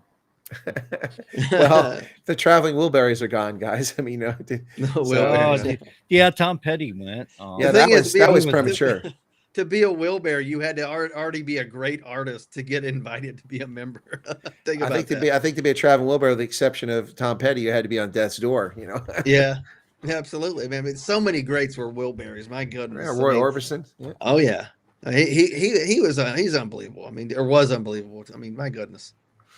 Yeah, but when you think about it, there's going to be one of these folks. It's just amazing. These are just names you grew up with, and some of them I realized how much older they were than me. I didn't know Lonnie Anderson was 2 decades older than me. That was a bit of a surprise. So Bob Dylan is 84 years of age, See?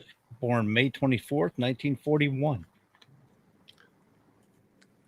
All right. Holden said that Bob Dylan received a Nobel Peace Prize. I think he did receive the Nobel Peace Prize, right? I think, or at least some Nobel Prize.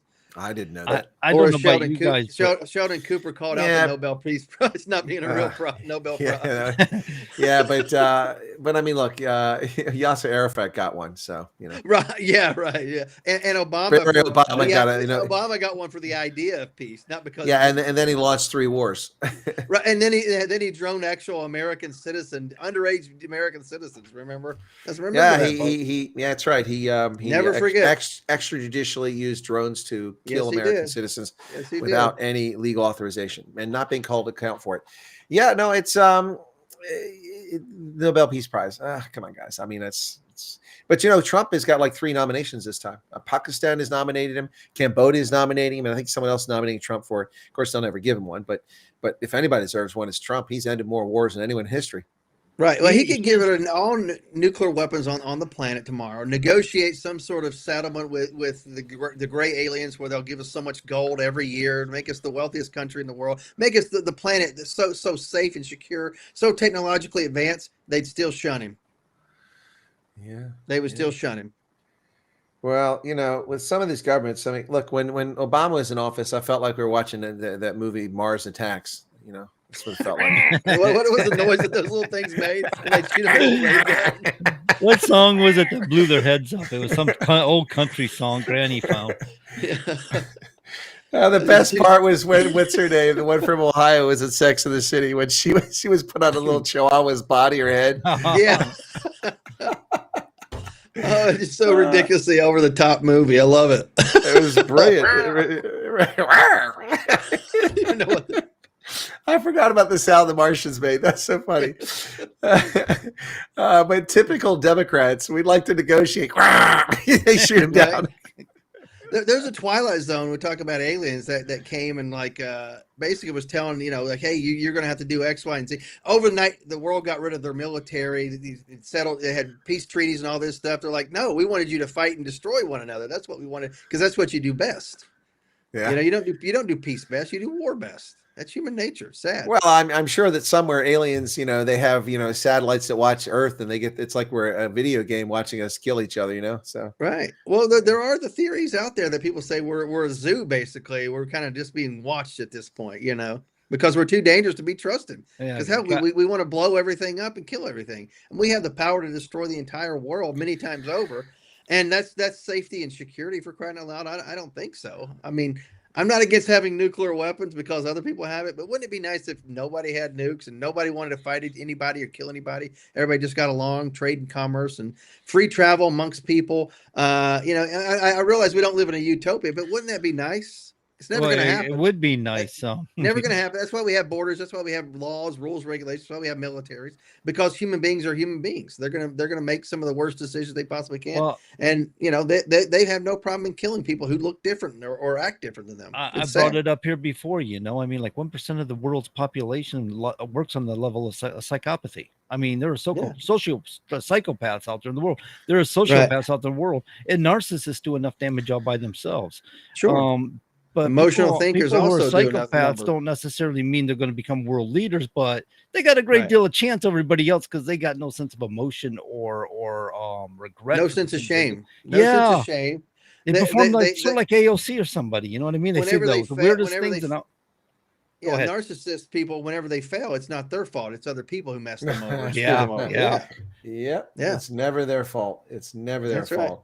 But you got me all in the mood there, Todd. You were like talking about Kumbaya, and I'm thinking, we are the world, we are the children. It's true, we make a better way. Just you and didn't Prince? He was up there, right? And Prince didn't sing on it. Everybody was in it. Prince was in it. Lionel Richie was in it. He had a sucker in his mouth the whole time, I think, right?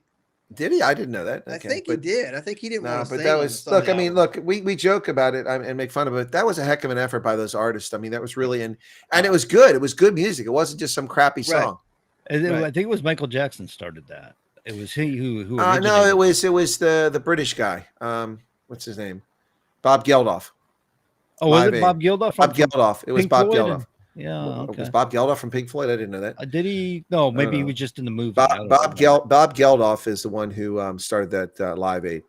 Yeah. All right. And then of course Willie Nelson did Farm Aid after that. So yeah. Speaking of British bands, Spinal Tap is about to make another final tour, guys. Spinal Tap 2. Another final tour. This is my favorite guitar because it goes up to 11, not 10, but 11. Why not make 10 just a little bit louder? It's 11. live from their sarcophagi. Spinal Tap comes back. Yeah, but he didn't know the difference between feet and inches. The thing, and he made a little Stonehenge little thing that popped up. Yeah. Well, hilarious. Great movie. So this Zoran, I call him Zoolander, Mamdami. This guy is a member, he's a part of a group that endorsed North Korea's totalitarian state. Did you hear about this? The Democratic Socialist America and its international committee were endorsing and supporting organizations for a People's Summit of Korea to be held July 25th, 27th in New York City. The forum called for reunification of South Korea with the North, not the other way around, and promoted claims that imperialist forces have unfairly disparaged the communist nation. South Korea, yes. One of the problems we face in the United States is that the nonstop demonization and caricaturing of the DPRK, Democratic People's Republic of Korea. Imperialism wants us to believe the government of North Korea and the people of North Korea are completely distinct and fundamentally antagonistic. Well, they are. A member of the group said, this lie facilitates any number of imperialist maneuvers ranging from sanctions to conducting war drills, as it allows the imperialists to say that they're carrying out these actions on behalf of North Korea and against their government. Right. What? So let's say that were to happen. Let's say South Korea had a brain fart and said, yeah, we'll unify with you guys, and North Korea took over. How quickly would North Korea come down to the South and invade, take everything that's technological, anything that they could that's not bolted down back to the North? I mean, it'd be almost overnight, right? And then, of course, the South would collapse rather quickly anyway, would be just about like the North, if you allowed that to happen. Well, look, it's not even that. I mean, the bottom line with this whole thing is that people, I think the answer that people need to look at here is they need to pay attention to what happened to Germany when the German Democratic Republic was merged with the Western part. They still haven't recovered. 1990. Right. They still haven't recovered because how much it cost. They devalued the mark, which was a foolhardy idea. Then they became the euro, which is another bad idea. And they still haven't recovered. And Germany was infinitely better positioned, the world's third largest economy at the time, infinitely better positioned to succeed. South Korea, which is much stronger now than it was 30 years ago, but South Korea, if they had to absorb the North, it's a total disaster. 28 million people in the North, most of them starving to death most of the time. No serious industry up there except stuff for defense, and nothing. There's no potential up there except some mining. If South Korea merged with North Korea, it would be an epic financial disaster for the South. It would take decades, if not half a century, for them to turn that stuff around. And because we haven't seen it in 30 years in Germany, the East is still blighted. It still looks horrible compared to the West, not nearly as well developed. All right. Yeah. I remember I was in Berlin in just the late 90s. I know the wall just fell, but you could definitely see a marked difference. The West Germany was like a Western nation, you know what I'm saying? Like New York City in a lot of ways, a microcosm in New York City. And then the East was just like some city that's been bombed out still. Yeah, in fact, you could still see bullet holes on buildings in 1991 in the eastern side of the city that they never bothered to patch up.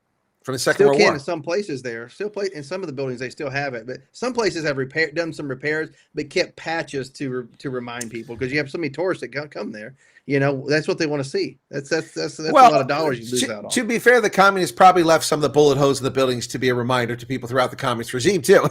Sure, yeah. You act up, this is what awaits you. You know, so that was probably intentional as well. Lay waste to your city after Allied bombers, of course, come across a few times.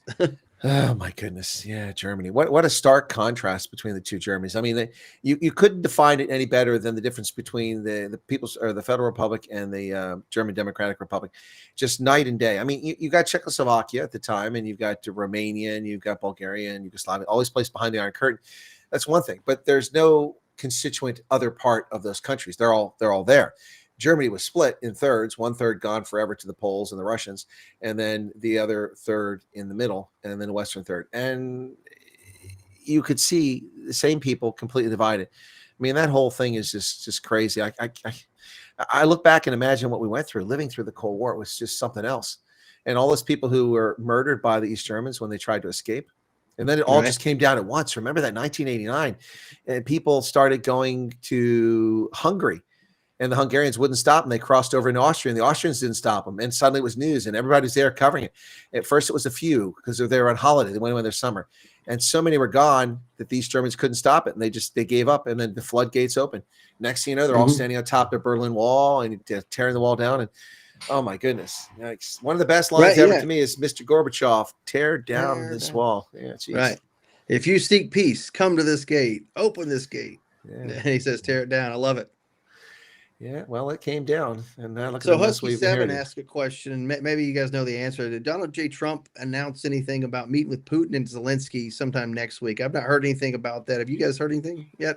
Trump says good prospect of summit with Putin and Zelensky after envoy's Russia visit. Donald Trump has said there's a good chance he could meet with Russian and Ukrainian leaders following what he describes as a very good talks between his envoy and Vladimir Putin earlier in the day. Asked the White House whether the two leaders had agreed to such summit, the U.S. president said there was a very good prospect, but did not give further details. Yeah. Let me correct one thing in the comment here. Pablo Charlie says North Korea's mineral wealth is estimated at between 6 to 10 trillion, but Chris says they have nothing. In fact, Chris said that's what they have precisely. Minerals. That's Right. That's what I said. That's all they have. They have no All agricultural they have. potential. They have Yeah, no so let me retail correct that real potential. quick. Yeah, no, I did say that. I said all they have is Yeah, you minerals. did. Just trying to call me out on it. He's always So- trying to do that. He's So always you guys were talking about East Germany and stuff earlier. Now, you remember we had a guest on who escaped Czechoslovakia when it was a communist nation, told us a story about escaping. It's kind of like when you're talking about that. That's what my mind went back to was this guy talking, and it was a harrowing feat for them, his family and stuff. They were risking life and limb trying to get out of a communist nation because these people don't want you to escape. They'll kill you in the process. Yeah.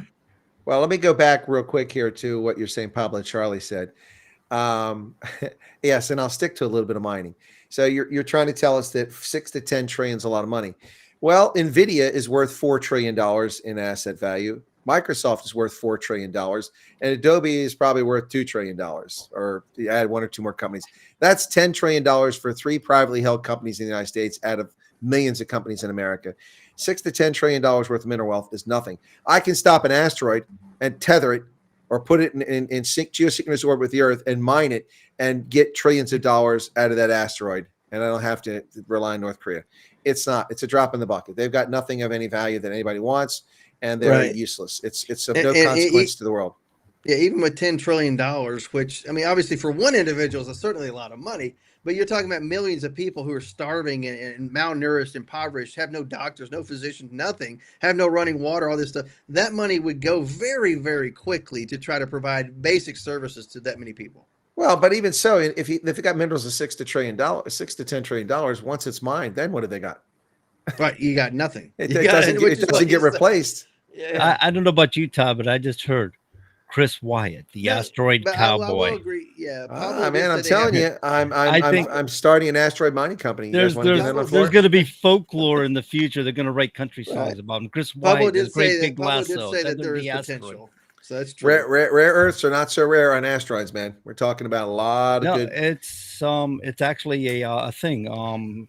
So we're talking about, this is insane, but we're talking about setting up a nuclear facility on the moon. Yeah, This is a goal. It's a power station. I got no problem with that. Yeah, well, the idea Small they modular talked reactor. about this 40,000 years, 30, 40 years Right. ago. It feels like thousands of years. 30, Yeah. 40 years ago, they were talking about setting up a space station on the moon and using that from a launch pad to get to Mars. Sure. And so that's what it sounds like they're trying to Because you don't establish, have to break the civilization. Earth's gravity. To break the Earth's gravity, you got to be able to propel a rocket 17,500 miles per hour just to get to low Earth orbit. For crying out loud, that's a lot of thrust, a lot of power. If you already broke the resources. Earth's gravity to get to the moon, then you don't have to re-break it, right? Exactly. But the gravity on the moon is just a fraction of what it is here. Plus less resources. So the for concept sure. is you'd build a station where your ships are on the moon and you only have to transport people from Earth, so it's lighter travel. But can Correct. you imagine building how are you going to operate a nuclear facility on the moon? Okay, so you can use particles from the moon, right? Moon dust or whatever to mix concrete and stuff like that. What are you using for a cooling station? There are ice crystals on the moon, I suppose, and there's a great deal of water on the poles, and there are also lava caves there, the remnants of caves, so you can stay out of the solar radiation. Yeah, no, there's a lot of potential on the moon to do an awful lot of stuff. The only thing it's missing is oxygen. That's what. I think you mentioned something about module, right? You have to have the means for equipment and manpower and stuff to get on the moon. And I mean, this is going to be a huge feat and undertaking. We can get there. We can get to the moon, no problem. It's a matter of getting all the other stuff off of Earth, lifted up there. Well, if we had not been dorking around for 50 plus years since the Apollo space program, we would already have functioning space stations on the moon. The fact we haven't done it just shows that the lack of leadership. We squander money on the Great Society. We squander money in Iraq. We squander money on so many other things we could have put into space. And we need it. It's necessary. A lot of people think it's pie in the sky, but I don't. So the reason why I would say it's kind of pie in the sky is because their objective is to occupy the moon, have this built and occupy the moon by 2030. 5 years. No, that is not NASA's objective. Go look at their website. They are most proud not of that. Their most important goal is to put a woman on the moon and a person of color. That's their primary. That's the most important thing. That's the most important thing. I don't want to be a person of color and a woman. I don't want to be crude, but with all the men on the moon that are trying to get the nuclear power plant built up, they're going to need, somebody to cook for. That's not good. God, John, you did not do that. Hey, you know what? If the left can do it, I can be in opposition. John is in the studio. I just saw Love Nashua just blow up behind me. Everybody. John is in the studio with PowerPoint, messing around with photographs of Sydney Sweeney at the moment. So you can send your letters to him. Yeah, John Grover. Hey, all hate mail can be received here at WSMN. I hear George Russell loves to read them, and he'll forward them. He does. He does. George loves reading hate mail. He does not. Oh man. He's a common sense conservative too. Let's face it. Hey, I want to read hate mail. Send me the hate mail. I don't care. I'll read it. I'll bring it into the station and read it back to you just so I can, let you know you've been observed. Listen. I mean, you don't want to read hate mail. I get hate mail every day from racists on both sides of the spectrum. I've been reading on in the past. I know how to take it. I replied to hate mail last night. Somebody messaged my website and then said that I was a liar, L-I-E-R. Then I quoted, I'm certainly not a L-I-E-R, but I said at times I may be an L-I-A-R. And they're like, you don't know how to spell liar. I'm like, no, I spelled it right. I'm making fun of you. See the quotations? I'm quoting you back to you. Oh, man, that's sad when they don't even know. Yeah. You're a liar. No, I'm a punchy person. I like to poke. I got, last week we were talking about artificial intelligence and getting on these little chat GPT, and I've been doing that all week long. I've been playing with them. So I've been on Copilot, I've been on Gemini, I've been on what's that, OpenAI, and I'm playing with these things. And some of them are so sensitive, like Copilot, man. You say stupid things like I was trying to figure out on George Floyd of how much toxicity his levels were with fentanyl and stuff like that. And as soon as I asked, he's like, I cannot answer that question. That is a sensitive question, and that's not my parameter. I'm like, what is wrong with you people? It's research. What do you think I'm going to do? Start producing stuff or committing suicide? I mean, come on, give me a break. I'm a grown man. Well, I do like to ask the punchy questions. I tried several of those AI to generate thumbnails, images for videos. Gemini's pretty good, but it's very fickle. One time you mentioned you want to put the president of a country in a character, they happily do it. The next time, I can't do that. I can't do that.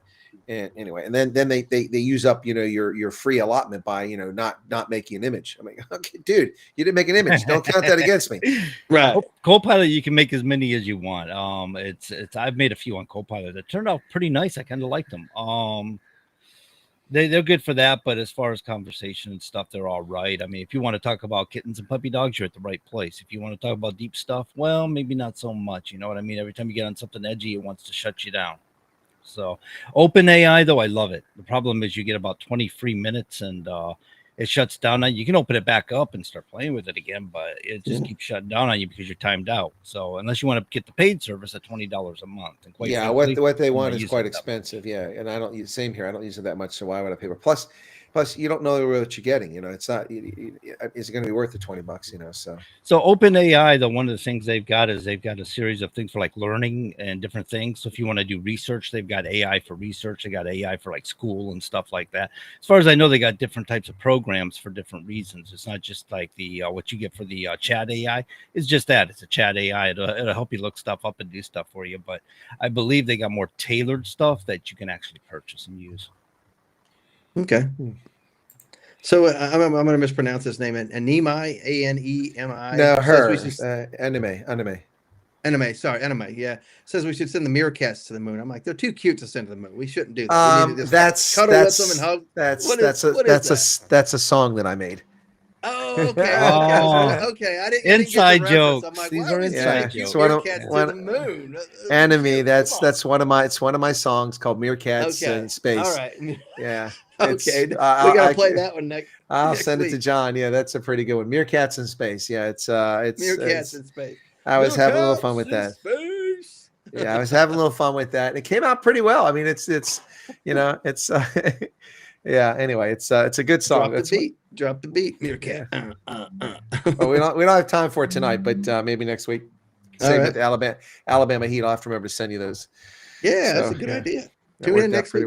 Well, what platform are you using? Using that Base 44 or whatever it is, or no? Well, I mean, as a record label, I have to have a distributor. I've got a distributor, and they send it to 23 different sites. So you can buy the music on Amazon, you can buy it on iTunes and Apple Store, or you can listen to it on Spotify and Weezer and a whole bunch of other spots. Yeah.